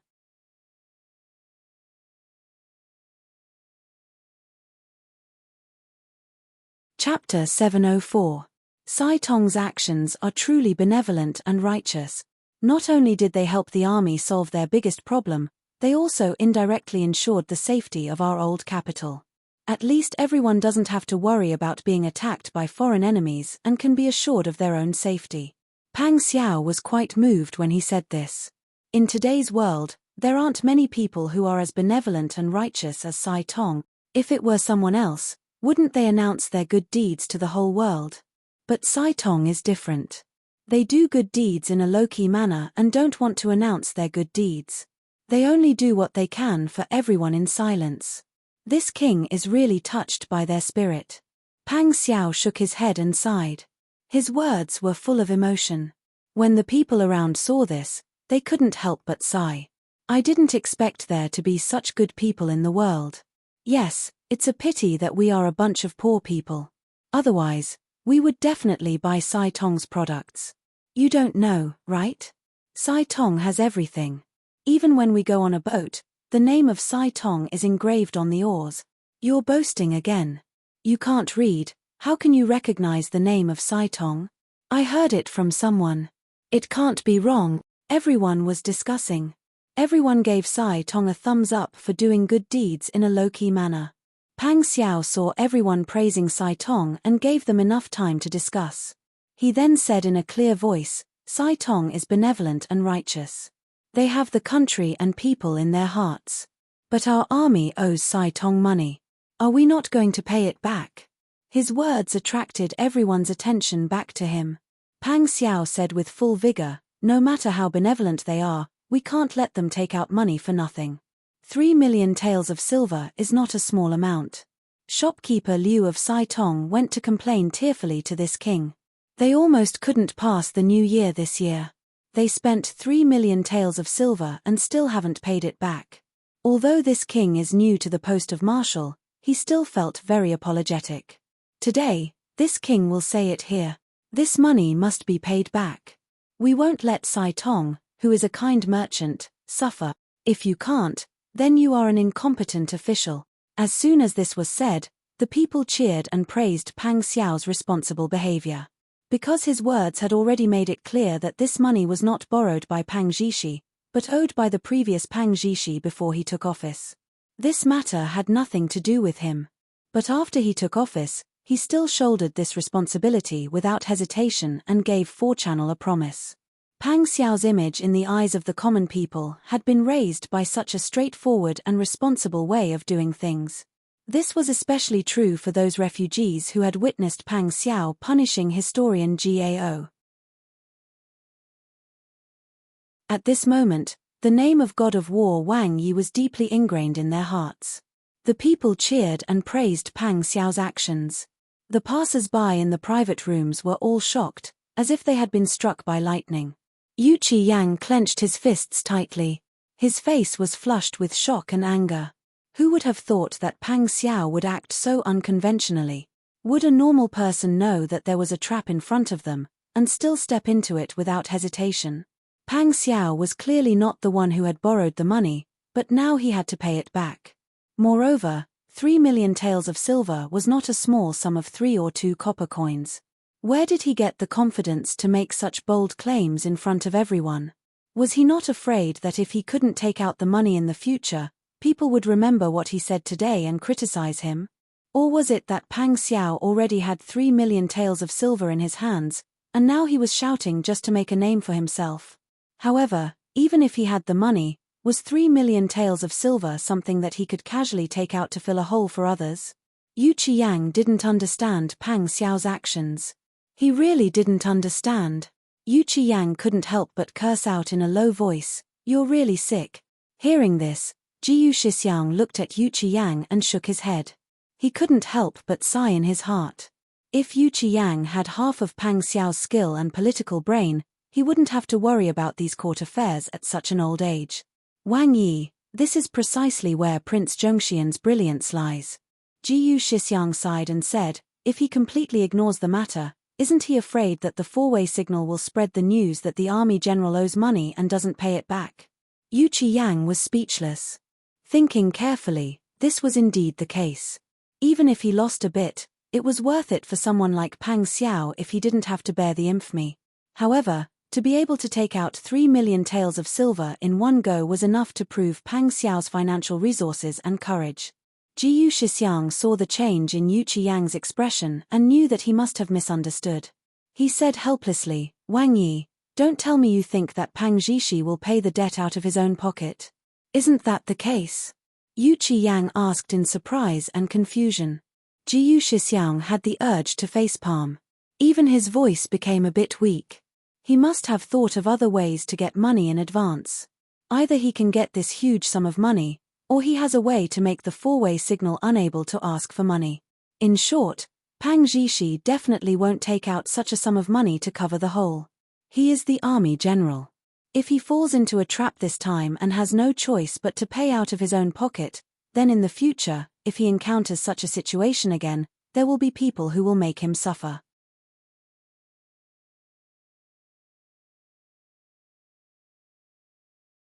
But downstairs, many pairs of eyes were looking at him expectantly. Magistrate Yang was now tied to the high platform of morality. As long as he still wanted to maintain his reputation and continue to be an official here, he couldn't shake his head now. Because the army had always been a sharp weapon for war. It wasn't something that could be produced.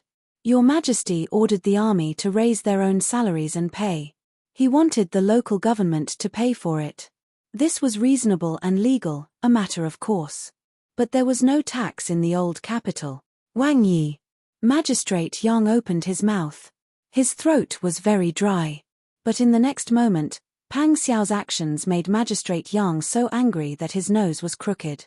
Pang Xiao actually cupped his hands to the people and left with his men. This guy threw such a big black pot to him, and then patted his butt and left. Magistrate Yang gritted his teeth.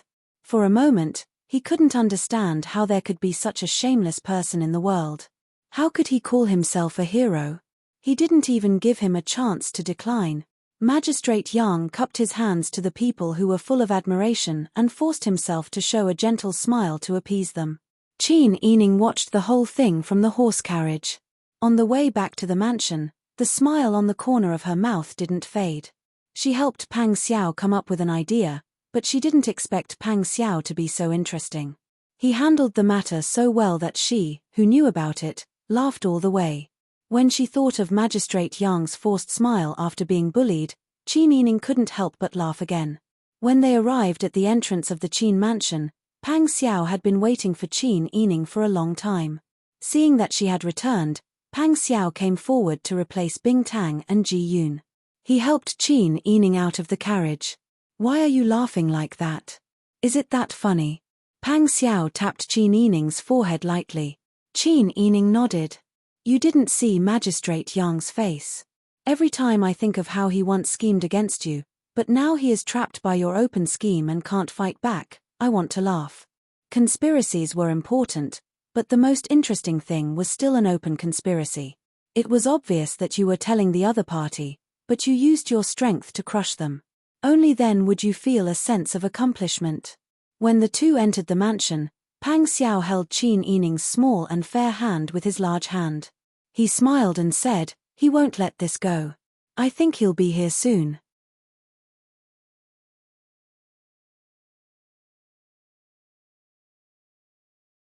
Chapter 705. He came quickly, Pang Xiao said with a smile. She looked back at Qin Yining and asked, "Do you want to watch a good show? We've already watched one. Wouldn't it be a pity if we didn't continue to watch?" Qin Yining said with a smile, but I don't think Magistrate Yang is innocent. Your Majesty ordered the soldiers to raise their own salaries. As a magistrate, how could he not know about the salary? Presumably, he was aware of Lu Zhong's methods, and he should have heard of the exact number of people involved. But he kept silent and ignored it. He was waiting for someone to take the blame for him to come to the old capital so that he could remove himself from the blame.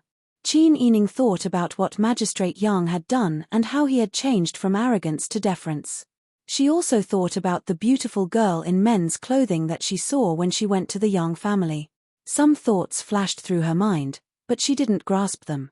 Seeing her slow down, Pang Xiao asked, "Do you have any ideas?" Qin Yining shook her head and said, "Nothing." "Where do you want to see Magistrate Yang?" "Let's go to the front hall. There's a screen there." Qin Yining laughed again and followed Pang Xiao to the front hall. Pang Xiao personally placed a chair behind the screen, and then laid down a thick cushion. He even took off the cloak on his shoulders and wrapped it around her body. Then she walked to the middle of the hall and said, "Let Magistrate Yang in." "Yes." Outside the hall, Huzi immediately asked someone to invite Magistrate Yang in. Magistrate Yang's face was red and he was so angry that he frowned. He felt as if he was being roasted. Waiting outside Qin's mansion didn't calm him down. Instead, it made him even angrier. Even though Pang Zhishi was the army's commander-in-chief and the famous god of war Wang Yi, in Magistrate Yang's eyes, he was just a guy in a worrisome situation. He was already feared by your Majesty and was full of openings, yet he still didn't know how to behave himself and continued to show off in the old capital. Wasn't he afraid that your Majesty would take him down if I reported him? It was precisely because of this confidence that Magistrate Yang despised Pang Xiao even more. His confidence in this trip also increased.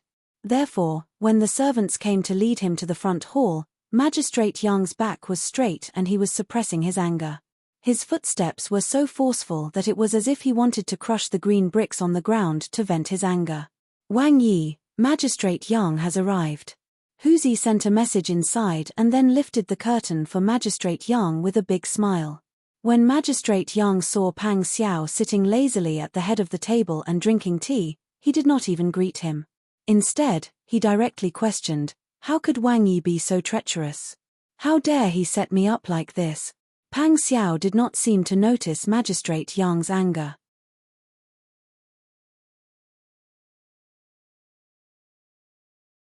He said that he was helpless and even leaned over to help him. "Don't be angry, Magistrate Yang. Today, in front of the people, you've already taken responsibility for this. Even if you don't think about the soldiers, you have to think about your own reputation. You have already agreed to pay back the 3 million taels of silver. If you quit now, who knows what the people outside will say about you?" "When did I agree? You were the one who forced me to do so." Pang Xiao pretended to be deep in thought.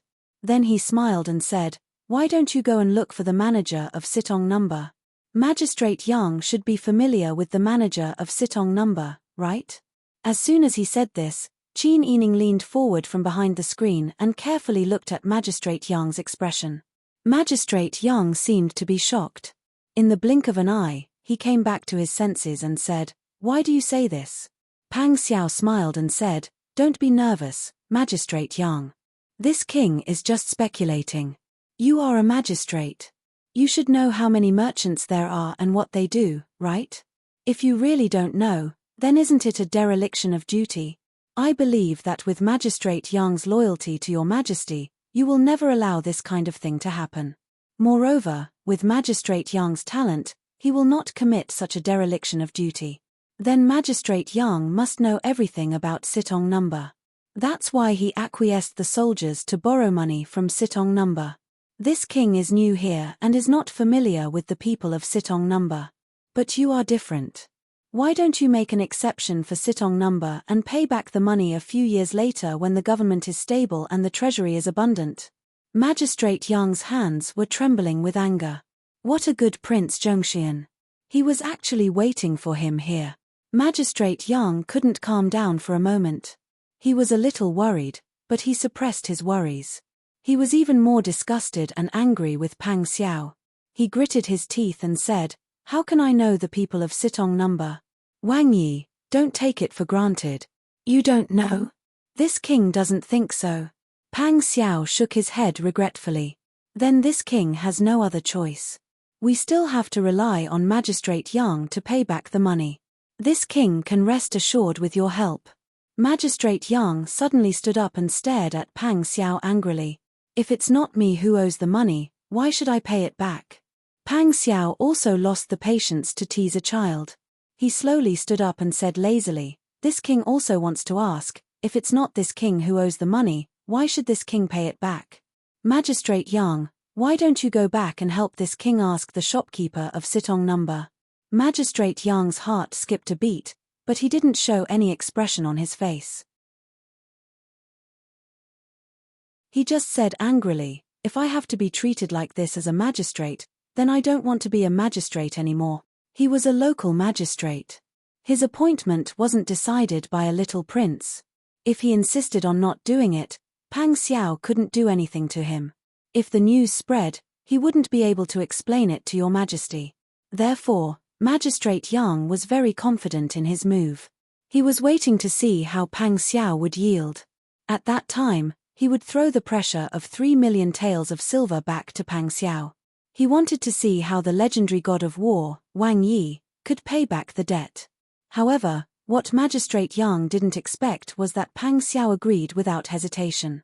Well, since Magistrate Yang feels that it's so difficult to do your job, this king won't force you. Magistrate Yang, why don't you hand over your official seal? This king will find a way to explain it to you clearly. Magistrate Yang was stunned on the spot. Don't want to be a magistrate anymore? He had worked hard for so many years and finally made a name for himself. He had become a magistrate and accumulated a network of contacts. Was he going to give up the power he had worked so hard to obtain because of such a small matter? Not to mention the power, the people behind him alone wouldn't forgive him for what he did. Pang Xiao walked to Magistrate Yang with a smile and said, isn't Magistrate Yang too surprised? Do you want this king to send someone to get your official seal? Then we won't have to trouble your family. Magistrate Yang's eyelids twitched. After a long while, he squeezed out a sentence, no need. Pang Xiao couldn't help but laugh as he listened to his stone-like voice, that's right. This king knows that Magistrate Yang is a good official who can take responsibility. No matter who owes the debt, as long as it comes to Magistrate Yang, he can think of a solution on the spot. Since Magistrate Yang doesn't want to hand over your official seal and wants to continue to be a magistrate, isn't it reasonable for Magistrate Yang to do some things to share your majesty's burden? Magistrate Yang gritted his teeth and said, of course. Good, straightforward. Pang Xiao clapped his hands and said with a smile, in that case, Magistrate Yang, please be careful and pay back the large sum of money as soon as possible. This king will wait for your good news in the mansion. Good news. Magistrate Yang curled his lips. Pang Xiao simply said goodbye and strode away without looking back. Pang Xiao didn't forget to sigh at this time. Magistrate Yang is really devoted to the people. Now you have to shoulder such a difficult burden by yourself. You are in such a hurry to go back and think of a solution. What a rare good official. Magistrate Yang, who was about to walk out of the door, staggered. It took all his willpower not to quarrel with Pang Xiao again.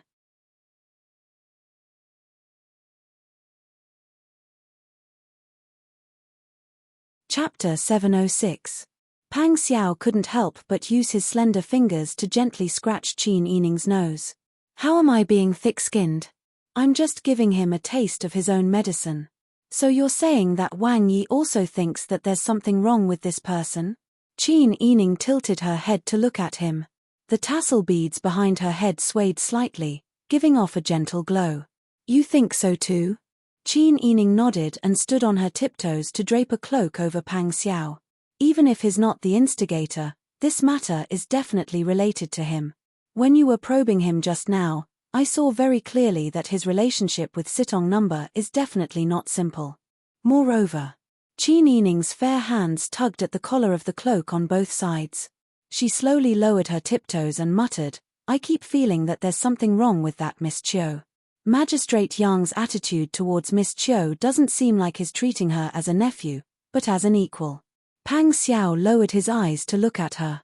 From top to bottom, he could see her long eyelashes fluttering like butterfly wings, casting a small fan-like shadow on her fair face. Her hands were clutching his collar. Because she was deep in thought, she didn't notice that they were standing like this, as if she was nestled in his arms. Pang Xiao sighed in satisfaction and slowly leaned over to embrace her in his arms. His arms circled her soft and slender body, and his breath was filled with the faint fragrance of her body. Qin Yining was stunned at first, then she smiled and rubbed against his arms like a coquettish kitten. "What's wrong, Dai Fu?" She used a joking tone to call him by his nickname. That kind of soft and itchy feeling simply reached his heart. Pang Xiao's voice was low and hoarse, as if the lowest sound of a zither was vibrating. "That's great. Chem. It's great that you're by my side." Qin Yining's eyes turned into crescents as he smiled and buried his face in his chest. She was immersed in her unique aura, and her muffled voice sounded, "I'm also very happy to be able to stay by your side. It's a pity that you won't be staying at home for long. In a few days, you'll have to return to the military camp." Pang Xiao sighed and said nothing.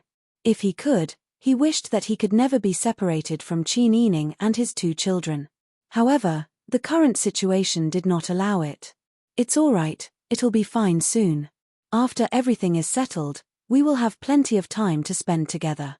When we're both old, we still have to stick together. At that time, you might get tired of looking at my old face." "That won't happen. People say that men are like flowers when they're 41, while women are like tofu dregs when they're 40. When I'm too old to look at, you'll have to look for a young and beautiful one." "Silly girl, how old would I be if I waited for you to be 40? Pang Xiao hugged her waist and laughed. "I was worried that you would think I was old." Qin Yining thought about it and chuckled. The 2 of them were really. They hadn't even solved the problem at hand. They were still thinking so far ahead. If they couldn't pass this problem, they might not even be 40 years old. Although Li Chitian was busy with Taitan's matter, he had been keeping an eye on Pang Xiao. If something went wrong with the debt of Sitong Bank this time, it was equivalent to giving Li Chitian something that could be used against them. At that time, it was unknown how Li Chitian would deal with them. Qin Yining became alert and began to analyze the situation. She and Pang Xiao could not fail. Because they still had their families behind them. Moreover, the 2 children were still young and needed to grow up steadily. They could not let the 2 little guys live in fear with them. Now that we've handed over the repayment to Magistrate Yang, he'll naturally communicate with Sitong Bank. If he can't, he'll think of other ways to solve the problem. However, you still have another problem. It's almost time to pay your salary. We definitely won't be able to borrow money from Sitong Bank, but this salary is a responsibility that you, as the Grand Marshal, can't avoid. Actually, I suspect that Sitong Bank has a close relationship with the County King of Yang. Perhaps the County King of Yang had instructed the people at the 4-way shop to dig a hole for you to jump into." Qin Yining and Pang Xiao held hands as they walked around the screen and out the back door. They walked along the hand-folding veranda towards the back of the residence. The servants knew that their masters had something to talk about and consciously retreated about 10 feet away from them. Pang Xiao said, "I think so too. Jiyu Shixiang's methods are not to be underestimated. But regarding the salary, I've already thought of a way." "Oh, what is it?" Qin Yining stopped and looked up at him curiously. Pang Xiao lowered his eyes and leaned close to her ear. He narrowed his almond-shaped eyes and whispered a few words into her ear.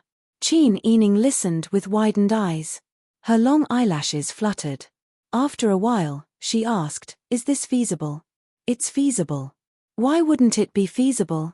Pang Xiao said with a smile, "I'm already used to shamelessly acting shamelessly. It's just that I feel sorry for you and the child, and I have to keep you at home. I feel very guilty that I can't be by your side." Qin Yining smiled and said, "Don't say that. You're not going out to play. You're going out to do something serious. You're thinking about the safety of our family. What's there to feel guilty about? Don't worry. I have enough people around me. I can take care of things at home. You just have to be at ease and do what you need to do." She had always been like this. She could always let him do what he wanted to do without any worries. However, it was because of her thoughtfulness that Pang Xiao felt even more sorry for her. It was because of this that he felt even more sorry and guilty. Pang Xiao hugged her tightly in his arms without a trace of affection. A kiss landed on her forehead. She was a good girl who deserved to be cherished. How fortunate was he to be able to meet her in this life. Pang Xiao returned to his room to accompany Qin Yining and the child for a while. Then, he went to the outer courtyard to see Mu Jinghu. These days, Mu Jinghu was not at home except for New Year's Eve and the 5th day of the Lunar New Year. Pang Xiao did not know what he was doing, and did not want to ask.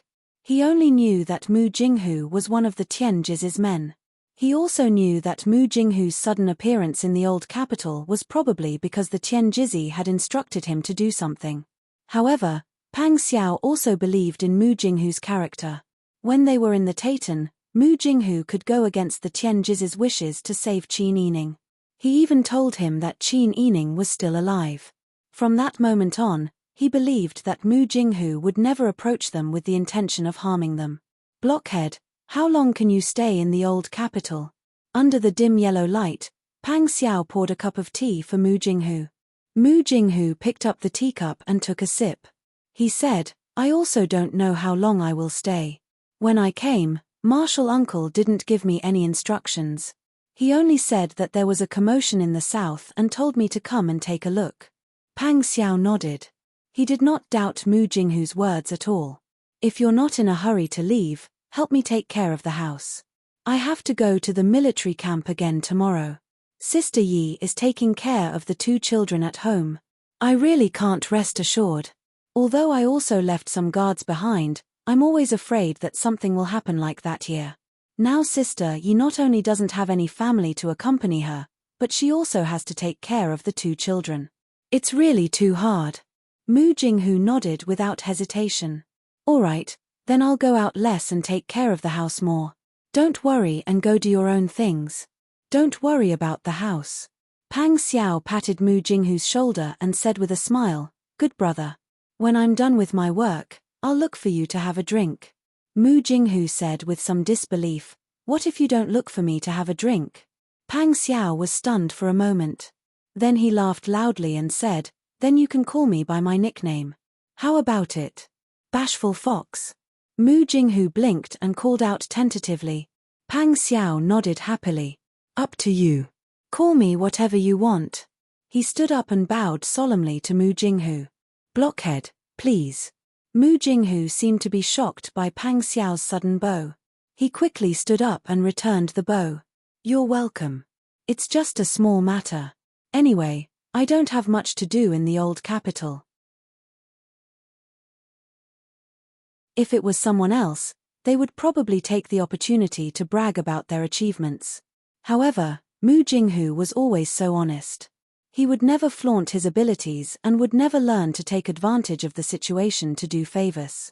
With Mu Jinghu's promise, Pang Xiao could finally return to the army camp without worry. Han Jie and Zhao Jie had just become familiar with Pang Xiao when their father had to leave again. The 2 children hugged Pang Xiao's neck and cried. However, after Pang Xiao left, Qin Yining played with them for a while and they forgot about their father. Qin Yining arranged for Lu Dehan to continue giving out porridge. He also ordered Bing Tang to go to the Zhao family to treat the great philanthropist Qian in the eyes of the people. When Bing Tang returned, he said with a smile, Wang Fei, don't worry. Leader Zhao's injuries are all superficial. He has practiced internal martial arts and his body is very good. After some treatment, he will recover in a few days. Qin Yining heard this and gave a big sigh of relief. It was good that Zhao Wanjin was safe and sound. Otherwise, she would not be at ease. Qin Yining started to take care of her local business. When she first came to the old capital, the shopkeeper she left behind put on airs and refused to see her. Until now, she still had not seen him. After resolving her grandmother's crisis, she could free up her hands to take care of the business. Pang Xiao returned to the army camp and stayed for 7 or 8 days. After the 15th day of the first month, people started to spread rumors in private. They said that Prince Zhongshuren did not have money to pay everyone. Isn't fighting a war just eating a full meal? Do we have to work ourselves to death if we don't get paid? Prince Zhongshiren, we've fought together before. You should understand the difficulties of us poor people. My wife and old mother are still waiting for money to eat. We almost don't have enough to eat. This kind of discussion was like a tidal wave. In just 2 days, it spread throughout the army camp. When everyone talked about this matter, they were filled with righteous indignation. It was obvious that they felt very unjust. Wang Yi, rumors are spreading everywhere in the army camp. I'm afraid the situation is not good, Xiaoyu said worriedly. I'm afraid that things will develop to a certain extent and we won't be able to control the situation. Xu Weiji also said, although Wang Yi has a plan, this old man still feels that this method is a bit risky. Although if it succeeds, it will completely solve our current predicament. If it fails, it might cause a mutiny. The consequences will be unimaginable. Your Highness, you have to be careful. Pang Xiao smiled reassuringly at the 2 loyal aides and said, the 2 of you do not need to worry. This king deliberately spread the rumors outside. What? Pang Xiao deliberately spread such unfavorable rumors about him? Xiaoyu and Xu Weiji were shocked and fell silent. But soon, the 2 of them understood.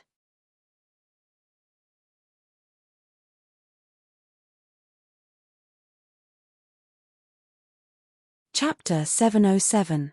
Pang Xiao nodded and said with a smile, you 2 know me best. Xiaoyu and Xu Weiji were relieved when they saw that Pang Xiao had a card up his sleeve. Pang Xiao deliberately allowed all kinds of rumors and slanders to fester in the barracks. In just one night, half of the people in the barracks were talking about this. There were even some people who were instigated by someone other than Pang Xiao to spread the word that they might not receive any pay for the next year. Everyone was in a state of panic, and the barracks were full of impetuosity. Especially when it was time to distribute food and pay, Pang Xiao did not make a move. These worried people finally couldn't hold it in any longer. Early in the morning, light snow floated down from the sky. Pang Xiao had just finished washing up when Huzi strode into the tent. Wang Yi, those bastards outside are making a ruckus. Pang Xiao snorted and threw the handkerchief in his hand into the wooden basin. He put on his cloak and said, let's go out and take a look. As they strode out of the tent, the noise in the distance entered their ears. Pang Xiao and Huzi followed the sound. The closer they got, the louder the noise became. When they arrived at the drill ground, they saw that there were at least 2,000 to 3,000 people gathered in one place. The noise was so loud that it did not seem like they were in a military drill ground, but more like they were in a market. Pang Xiao slowly walked forward with his hands crossed. In the crowd, someone shouted, stop talking, Wang Yi is here. The crowd was silent for a moment, but then it started to clamor again. Someone asked loudly, Wang Yi, we owe our pay for a month. Our wives and children are waiting for food. When will we get paid? That's right, Wang Yi. What's the point of being a soldier? Isn't it just to earn money? When will Wang Yi pay us? We want to be paid. We want to eat. One person in the group raised his fist and roared. Immediately, the people around him followed suit and roared. The men's roars were so loud that it shook the mountains and the earth. The people who were targeted by the crowd could feel the resentment that was almost tangible.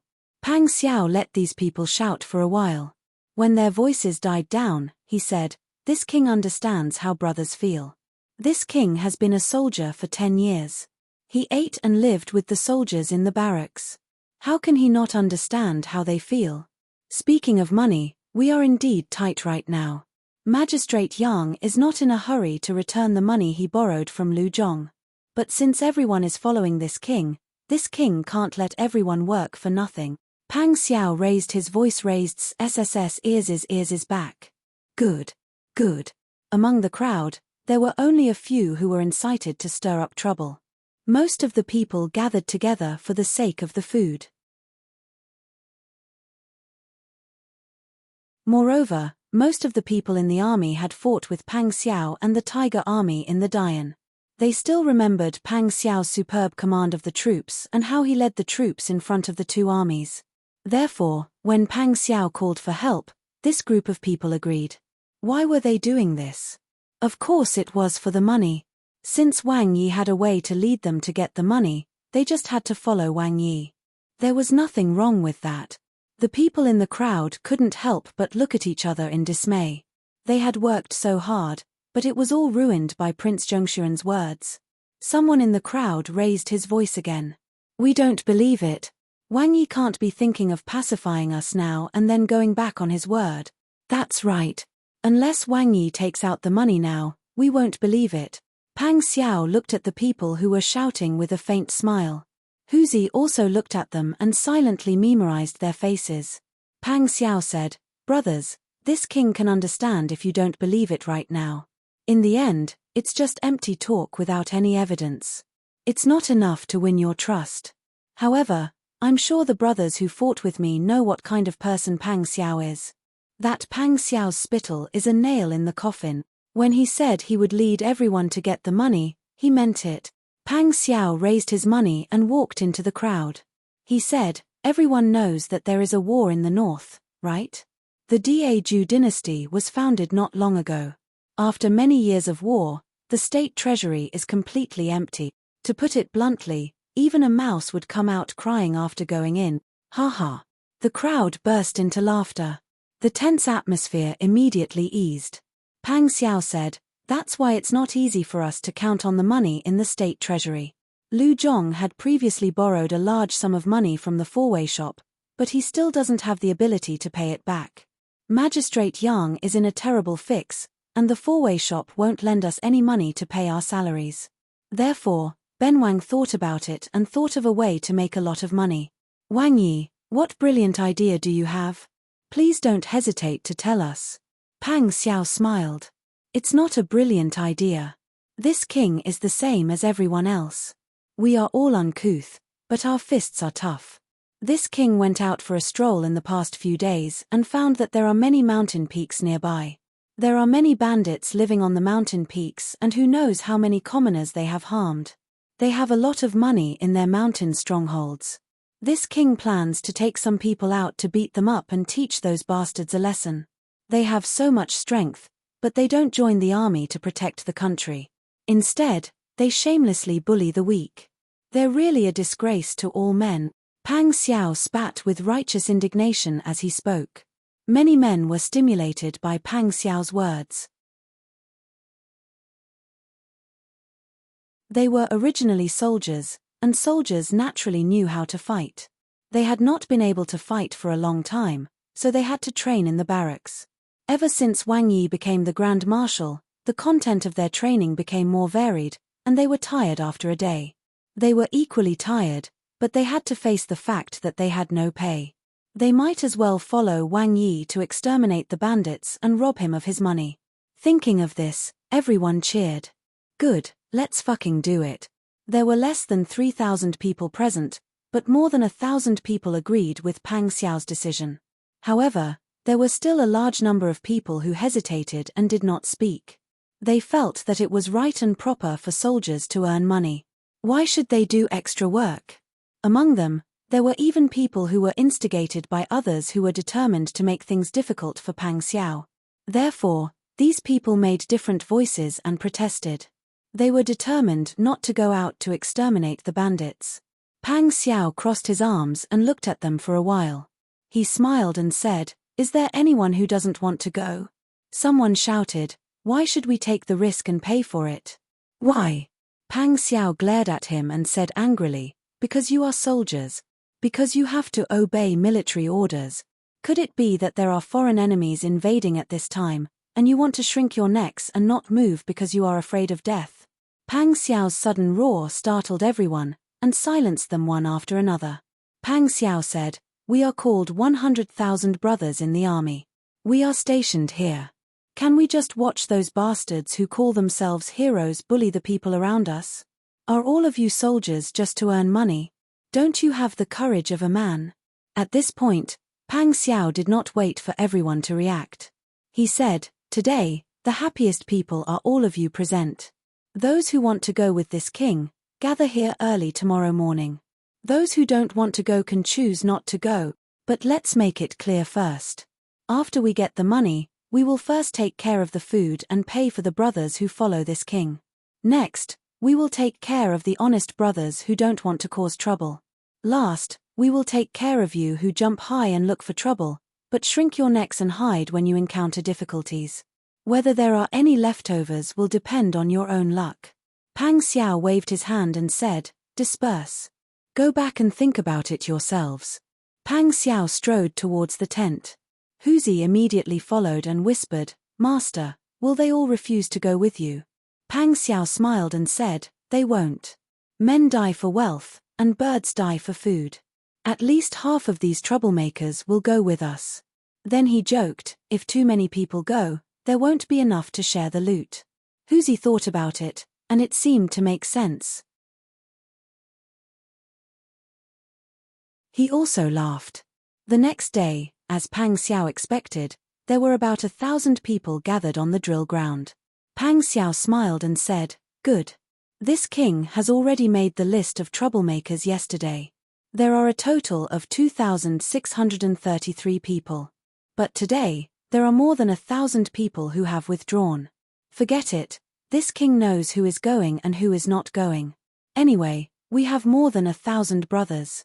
We have enough people." As he spoke, he gave the order to set out. Just as Pang Xiao led the crowd to set out, the soldiers who made a ruckus yesterday but did not want to go with him today became nervous. They knew about Pang Xiao's bad temper. They were really afraid that Pang Xiao would come back and settle accounts with them. However, this bandit suppression team, which had less than 1,000 people, was very fortunate to be following behind Pang Xiao. The crowd left the camp and went west for about 20 li. They arrived at a dense forest near the official road. Pang Xiao waved his hand and stopped the troops. "Everyone, set up an ambush here." With Pang Xiao's order, nearly 1,000 people set up an ambush in the forest on both sides of the road in an orderly manner. The weather was clear today, and there was no rain or snow. So it was easy for everyone to set up an ambush. However, this wait lasted for 2 hours. At this time, some people began to become impatient. They said they were going to suppress bandits, but they did not take them to attack any mountain stronghold. Why were they setting up an ambush on the side of the road? Everyone cursed silently, but no one dared to ask Pang Xiao face to face. They all knew how powerful Prince Zhongshiren was. Who dared to touch his reverse scale? Pang Xiao was not worried at all. He held a straw stick in his mouth and carefully observed the movements on the official road.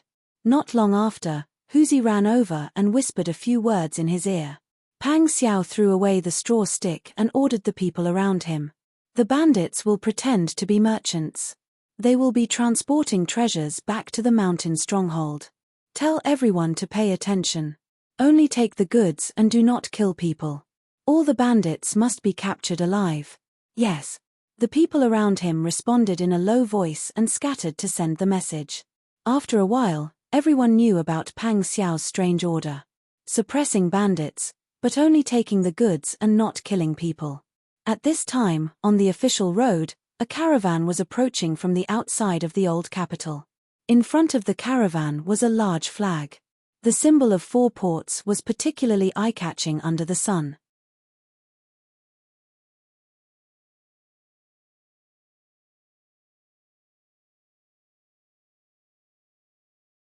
Chapter 708.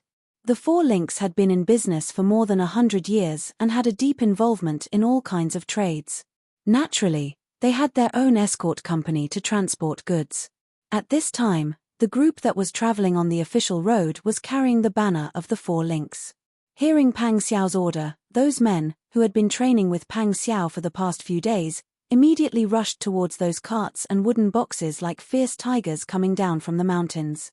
While howling, they rushed towards those carts and wooden boxes, one after another. The escorts of the 4 links had been through hundreds of battles. Unfortunately, they did not encounter ordinary brothers, but a group of rough men who only obeyed military orders. These men who were so excited by the sight of the treasure chests that their blood was boiling could only see the carriages and chests. How could they care about anything else? Before the escorts of the 4 links could even open their mouths to say anything, the soldiers had already arrived in front of them. They used their strength to crush the group of escorts to the point that they could not fight back. In the blink of an eye, they were tied up like dumplings. Pang Xiao hugged his shoulders and watched as the group of escorts and workers were stuffed with rags. They were pulled into the forest and tied up against a large tree. The other group went to check the goods on the carriages. Wow! It's silk. There's even porcelain. The crowd cried out in surprise. When the news spread, the 1,000 men who came along soon knew that they had struck gold. Pang Xiao said, "These bandits are quite smart. They actually dare to use the banner of the 4 links when transporting stolen goods. They even dare to impersonate us." Everyone looked at each other. Actually, they all guessed that the 4 links that had been robbed might really be the 4 links. But since Wang Yi was willing to give such an order, he must have his own reasons. Even if something really happened, there would be someone else to take the blame. They were pretending to be noble and virtuous. Did they not want their pay? Therefore, no one questioned it at this time. Pang Xiao had already expected this reaction from the crowd. He was not surprised at all and said, "Come, throw away the banner and transport these goods back to the camp. Since we don't know where these bandits robbed from, we probably won't be able to find out anything even if we ask them. Then, these will be the profits for us brothers to suppress the bandit." Good. Good. Everyone cheered loudly and obeyed the order to drive the carriages back to the barracks. Their enthusiasm was unprecedented. Huzi whispered in Pang Xiao's ear, "Wang Yi, what should we do with these people?" Pang Xiao turned around and looked at the bodyguards and assistants who were tied up tightly. He smiled and said, "Let's go. Ignore them for now." Huzi immediately agreed. Without any doubt or second thoughts, he mounted his horse and left with Pang Xiao, leaving the people of the 4-way pass to whine in despair. There was a 99% chance that they were going to be fed to the wolves. Who would have thought that this group of soldiers would actually be so ruthless? Not only did they snatch away their things, they even left them to fend for themselves. Only Pang Zhishi, that evil spirit, could think of such a way to silence the witnesses without shedding a drop of blood. When Pang Xiao and his group returned to the barracks, they immediately attracted everyone's attention. Those who had maintained a wait-and-see attitude and wanted to see if Pang Xiao could get the money saw that they had actually driven 6 or 7 carriages back, and each carriage was full of goods. Pang Xiao didn't delay any further. He immediately ordered his men to distribute the things they had brought back to the 1,000 men who had gone out today. Their salaries were deducted. The rest of the things were distributed according to the barracks. However, there were a few people in each barracks who didn't receive anything. This was because their names were on Pang Xiao's blacklist. No one would have thought that Pang Xiao would be able to clearly identify the people who caused so much trouble that day. This made those who wanted to fish in troubled waters break out in cold sweat. It seemed that the rumors of Prince Zhongshuan's power were true. If they wanted to cause trouble under his watch, they really had to consider their own power. Seeing that the people around them received silk or porcelain, which was worth more than their wages, and everyone was laughing and talking, those who caused trouble at the beginning could only stare helplessly. They all began to regret. They had clearly taken the lead and did not hesitate to be hated by Prince Zhongshuan. In the end, when it was time to reap the benefits, they chose to retreat. They wished they could slap themselves a few times. Why did they make such a stupid choice? Pang Xiao and his group had almost finished distributing the goods. He ordered people to pass on the military order and ordered the 1,000 people who went with him to gather immediately. At this time, the sky was already dark, and everyone held torches in their hands. The military field was bright. Pang Xiao slowly walked through the crowd and said loudly, "This king just received a report from the scouts. The bandits kidnapped a large number of civilians. Can our army not do anything about this?" "No, we can't." Although the people did not understand what Pang Xiao wanted to do, they had already received their pay today.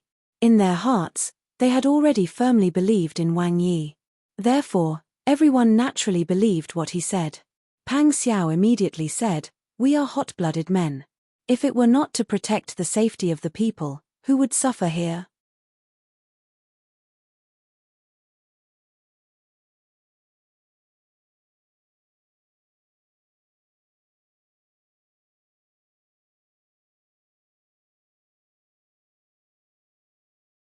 Chapter 709.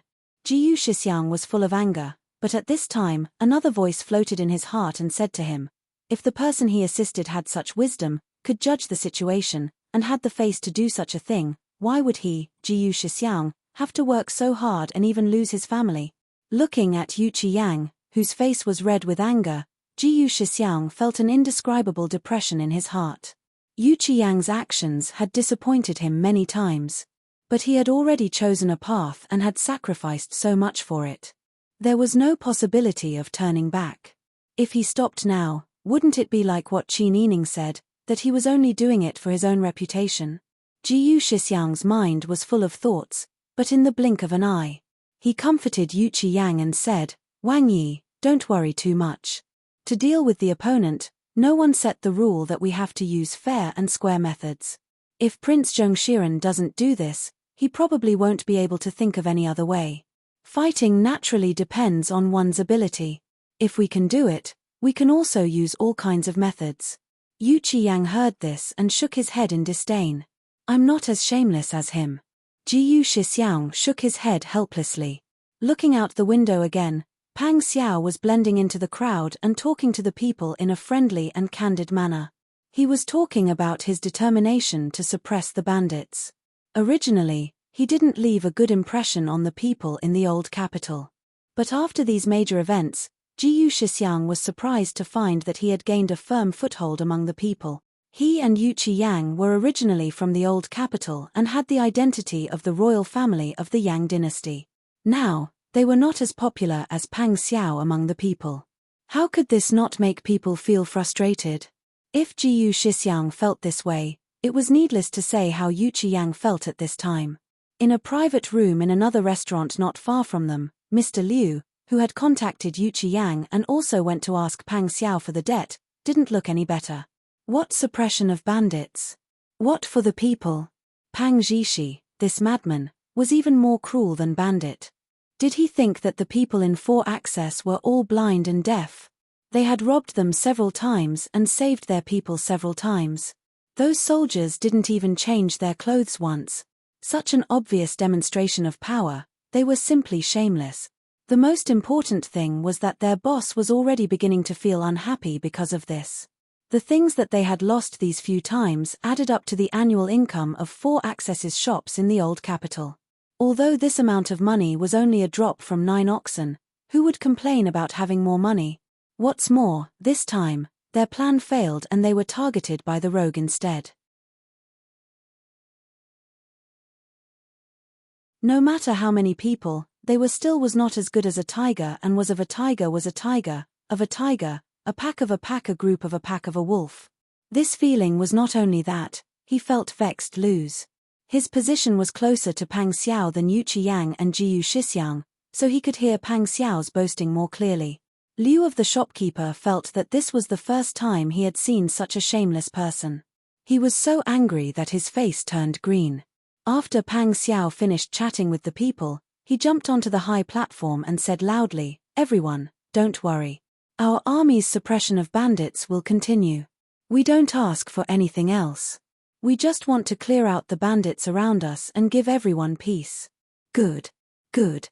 Wang Yi, good job. Good job, men of the army. The people cheered excitedly. Pang Xiao's bad image had been completely corrected. He didn't give the enemy any reason to be proud. Yu Qiyang slammed the table and stood up. He said angrily, "What a shameless person." Liu of the shopkeeper was also angry, but he was more frightened. Because Pang Xiao said that they were going to continue suppressing bandits, it meant that this shameless Wang Yi was going to continue robbing. Could it be that he was counting on robbing to pay the 100,000 soldiers? Then how many goods would they lose? Liu of the shopkeeper couldn't wait for Pang Xiao to finish speaking. He immediately left to find the head shopkeeper to think of a countermeasure.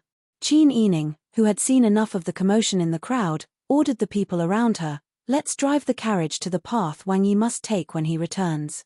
They hadn't seen each other for more than 10 days. Qin Yining thought that she could at least take a look and be satisfied. Bing Tang and Ji Yun looked at each other and couldn't help but laugh. Qin Yining stretched her neck to look at Pang Xiao in the crowd outside the carriage. She couldn't tell who was who in the crowd, but she couldn't help but look for Pang Xiao's figure. The procession left the square and took a detour. They arrived at the road that they had to pass to reach the military camp. They stared for a short while. Then, they saw Pang Xiao and a small group of people galloping over. Pang Xiao seemed to have seen Qin Yining's carriage from afar. Before she got close, she ordered the people around her to slow down. When she got close, she shook the reins and jumped down without waiting for the horses to stop. Dark Cloud, with its shiny black fur, seemed to have a mind of its own. It slowed down on its own and slowly walked to the side. Sister Yi. Pang Xiao stood by the window. Qin Yining lifted the curtain. Her snow-white fur collar made her fair cheeks look as flawless as jade. When she saw him, her eyes were full of smiles as she teased, "I knew that you must have lived a very fulfilling life during this period of time. How is it? Do you have enough provisions for the army?" As she spoke, Bing Tang and Ji Yun got off the carriage. They curtsied and retreated to the side. Pang Xiao jumped into the carriage and sat next to Qin Yining. He hugged her and kissed her forehead. "You're right. However, there are many people in the army. It's not that easy to raise enough money. In any case, these things have solved the urgent problem. It also gave me a chance to stand firm in the old capital. I don't know if Yu Qiyang is so angry that he's about to cry." Qin Yining said with a smile, "You're too bad. They've already been sullen enough that their schemes failed time and time again, but you still didn't let them have an easy time. Now you've turned from an evil spirit who could stop children from crying at night into a righteous and good person. I'm sure he won't just cry from anger, he'll be annoyed to death. What's there to be annoyed about? Naturally, he's annoyed that he set up such a good show for you." Qin Yining's long eyelashes fluttered. She was especially witty and quick-witted. Pang Xiao loved to see her frowning and far-sighted appearance when she was racking her brains. It made his heart itch a little. Pang Xiao held her in his arms and took a few deep breaths. Then, he said helplessly, "Ari, no wonder people say that heroes can't resist the charms of a beautiful woman. I really don't have the willpower I had before. Now, I just want to solve the problem at hand as soon as possible and go home. That way, I can see you every day. When I miss you, I can hug and kiss you whenever I want. Now, I just need a wife and children to warm the bed. Everything is complete." This person changed the topic so quickly. Qin Yining was stunned by his words. She blushed and said, "We're talking about serious matters. Why did we change the topic?" Pang Xiao looked at her blushing face and couldn't help but tease her, "Am I not talking about serious matters?" Qin Yining rolled her eyes at him speechlessly. Pang Xiao, however, was in an extremely good mood and smiled. He hugged her and gently shook her. "All right, don't be angry. I just miss you. Don't worry. Everything is going well with my plan. It won't be long before the shopkeeper of Sitong's shop comes to me. It'll also let me see what kind of person he is. How about you? Are you okay at home? What about Brother Zhao and Brother Han?" Qin Yining knew Pang Xiao's ability, so she was naturally relieved. When she heard him ask about home, she smiled and said, "Everything is fine at home.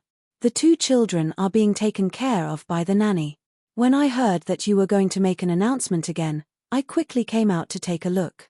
The weather is still a little cold. I was afraid that the children would catch a cold, so I didn't dare to bring them with me. I know that everything will be fine with you at home." Pang Xiao kissed her cheek again and sighed, "I have to go. I can't keep my brothers waiting. Go. Take care of yourself. You must take care of yourself."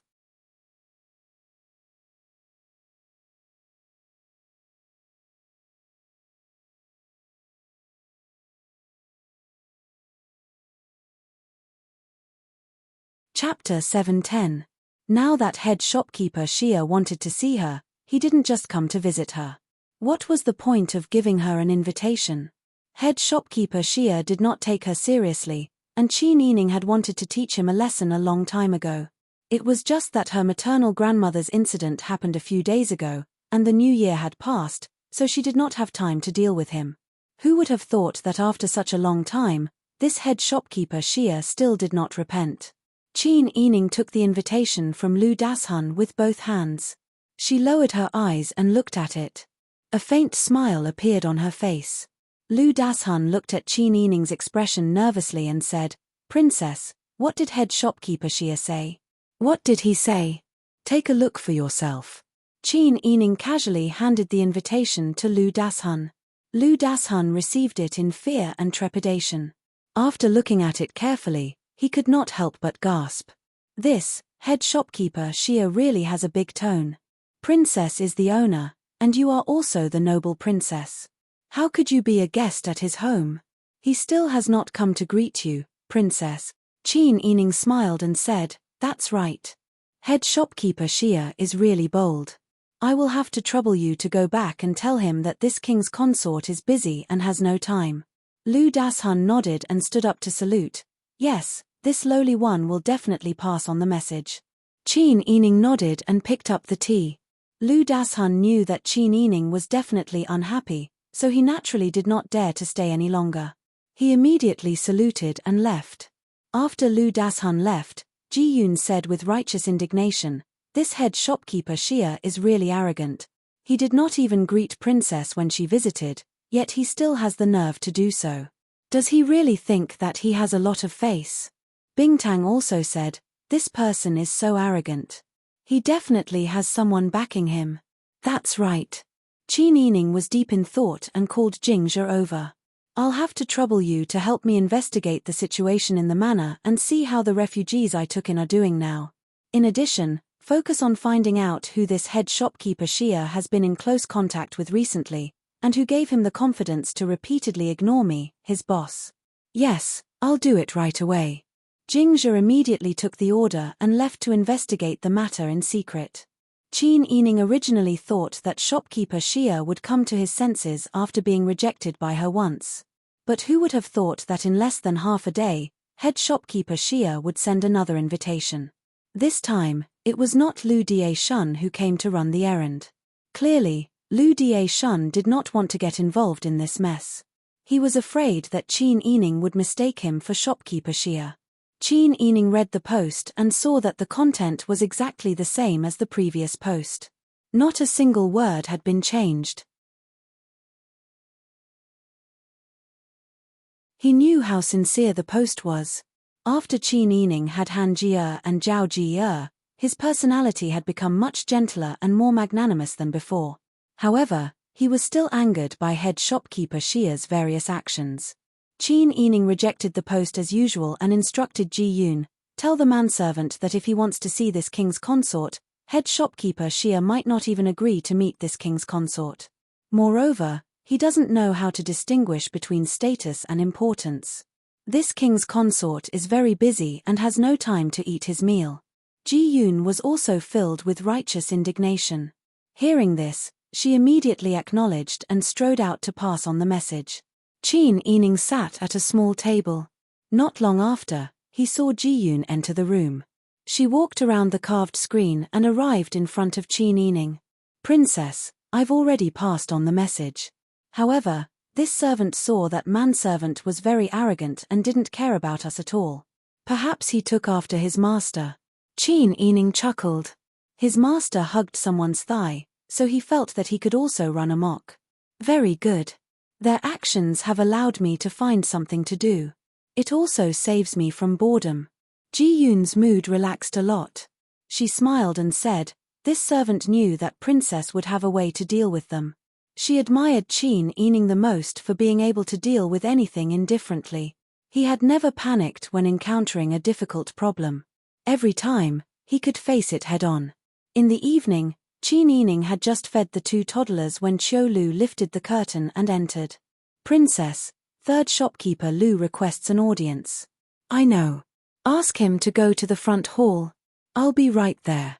Qin Yining was a bit surprised. It was already this time, yet third shopkeeper Lu suddenly requested an audience. Perhaps there was something important. This time, Lu Daxian's attitude towards Qin Yining was much more respectful than last time.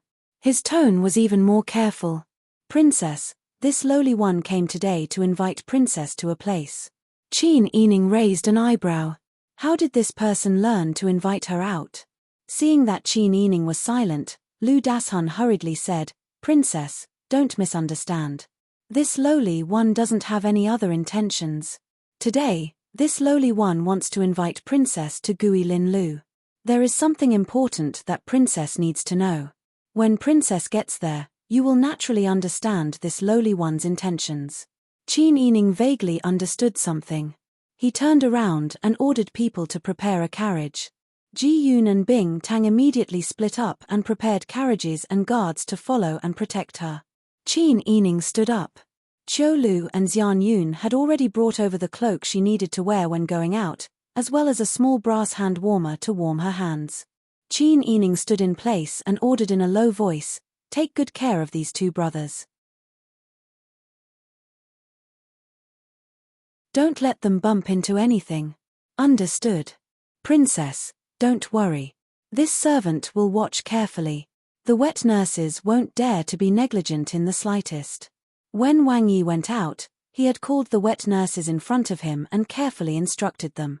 Who would dare to make Wang Yi unhappy? Qin Yining thought of Pang Xiao's serious appearance when he went out and found it funny. After dressing properly, Qin Yining put on some Jinghu Wei and went out. Who knew that when the carriage went out of the side door and turned onto the main street, they would see Master Zhong getting out of the carriage and walking over. Qin Yining lifted the curtain of the carriage and greeted him with a smile.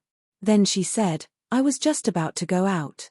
Master Zhong, come with me. We can talk slowly." Master Zhong immediately acknowledged and asked with a smile, "Where is Princess Consort going?" "Guilin Tower." Qin Yining laughed softly. Guilin Tower was her property. She didn't know what kind of trouble those people wanted to cause in her property. The group quickly arrived at Guilin Tower. Third shopkeeper Lu and Master Zhong led the way, one on the left and one on the right. Third shopkeeper Lu said a few words to a waiter in a low voice and then led Qin Yining upstairs to the Xian room. The private rooms here couldn't be called grand. They were just mid-level. The walls were stenciled. If one listened carefully, they could faintly hear the sound of conversation next door. Third shopkeeper Lu lowered his voice and said to Qin Yining, "Today, head shopkeeper Xia has invited someone to eat wine next door." The three of them sat down with the guards. Qin Yining happened to hear several people talking loudly next door. Those people seemed to have eaten a lot of wine and were already a bit drunk. One of them said loudly, "Come, let's toast to head shopkeeper Xia. Right now, head shopkeeper Xia has power and business is booming. Brothers, let's drink together."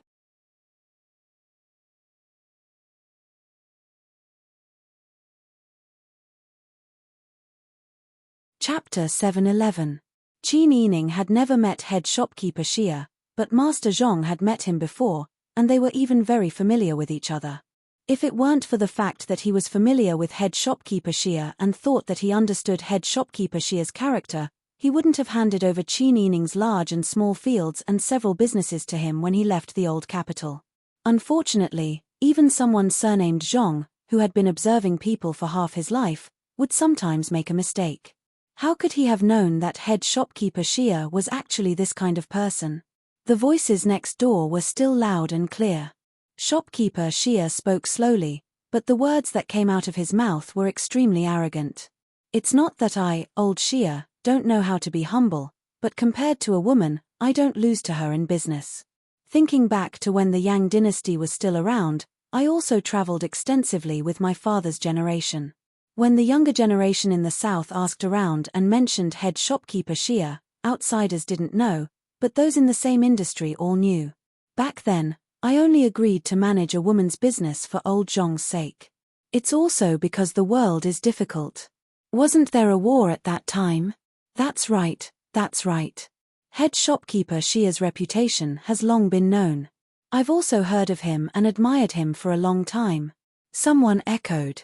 Someone else followed head shopkeeper Xia's words and said, "If it were up to me, that woman should know her place." Originally, she was still able to flaunt her power because her man is the famous Wang Yi, so we should be more careful when we see her. But now, her man can't even protect himself. Huh. That's right. I heard that the amount of money owed isn't a small amount.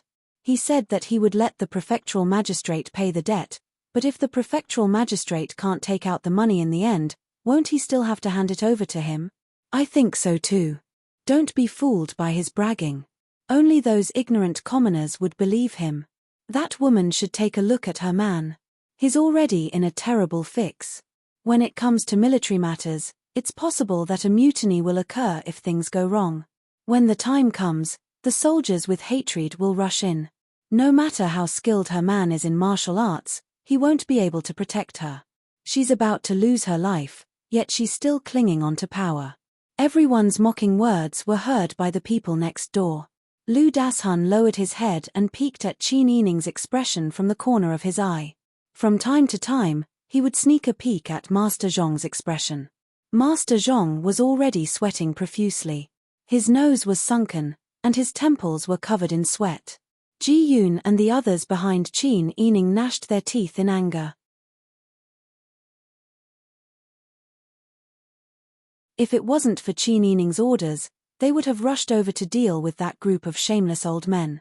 A group of men, but their mouths were even more talkative than women. They spoke incoherently, and even dared to talk about things without any evidence. They were simply shameless. Qin Yining was probably the calmest person in the room. She was even in the mood to smile faintly. She raised her hand to suppress the furious emotions of the few people and made a shushing gesture. It was obvious that she was interested in continuing to listen.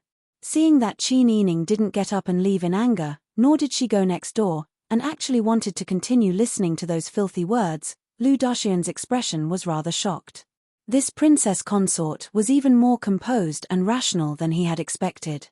He couldn't help but mock the head shopkeeper Xia next door. So what if he was old and experienced? He was still someone who didn't even know how to look at people.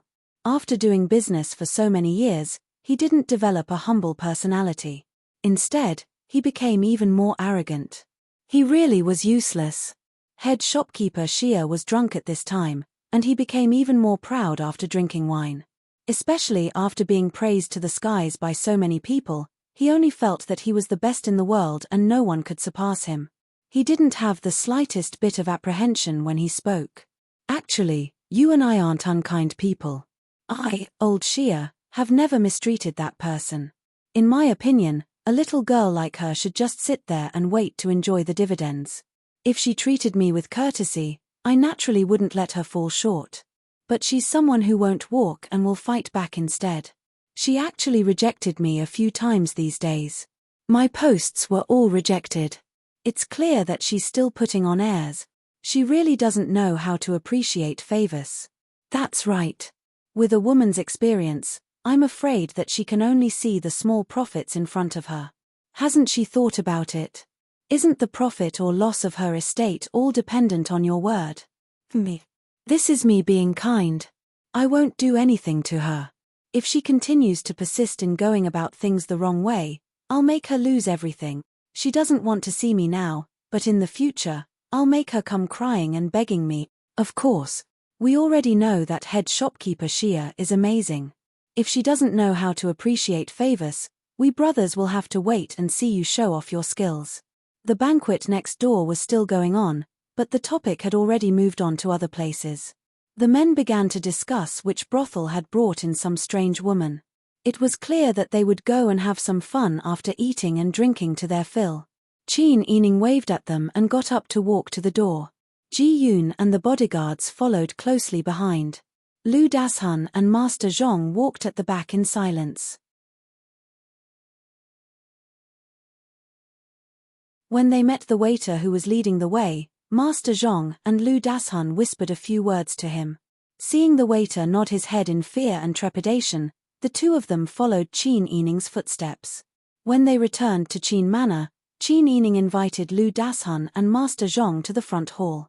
As soon as Qin Yining sat down, Master Zhong knelt in front of Qin Yining with a thump. "Princess, it's my negligence that I assigned the business of the old capital to someone with such a bad character. If it weren't for this, the businesses and power of the old capital wouldn't still be under your control. This old man is incompetent and really isn't suitable to stay by your side. It's better for me to return to my hometown and recuperate." Qin Yining stood up and personally helped Master Zhong up. He smiled and said, "How can I blame you? You were also deceived. You are also a victim. You and I have known each other for so long. I know Master Zhong's loyalty and ability. Don't say such discouraging words, and don't think about being tolerant. If I don't have your help by my side, who will I rely on when I encounter trouble in the future?" He pretended to be angry and said sternly, "You are not allowed to say such things in the future. Do you understand?" Master Zhong was so moved that he almost cried. This old man is ashamed. Lu Dashun watched from the side. He felt a little disappointed, but he felt even more emotional and envious. It seemed that this princess was really a kind person. After Qin Yining sat down again, his gaze fell on Lu Dashun. Lu Dashun immediately lowered his head and looked like he was waiting for orders. But after waiting for a while with his head lowered, Qin Yining still didn't speak. Silence was sometimes the most powerful weapon. Lu Dashun really wanted to know what Qin Yining was thinking. Did he already know what he was thinking? But he didn't dare to ask. Soon, sweat appeared on his forehead. You're tuning in to the Dreamy Chapters YouTube channel. We're so grateful for your support, and don't forget to subscribe to join us on this incredible journey through captivating stories. Your generosity through donations truly makes a world of difference, as it's the primary source of revenue that allows me to expand and enhance this channel for you. Thank you from the bottom of my heart for being a part of this adventure.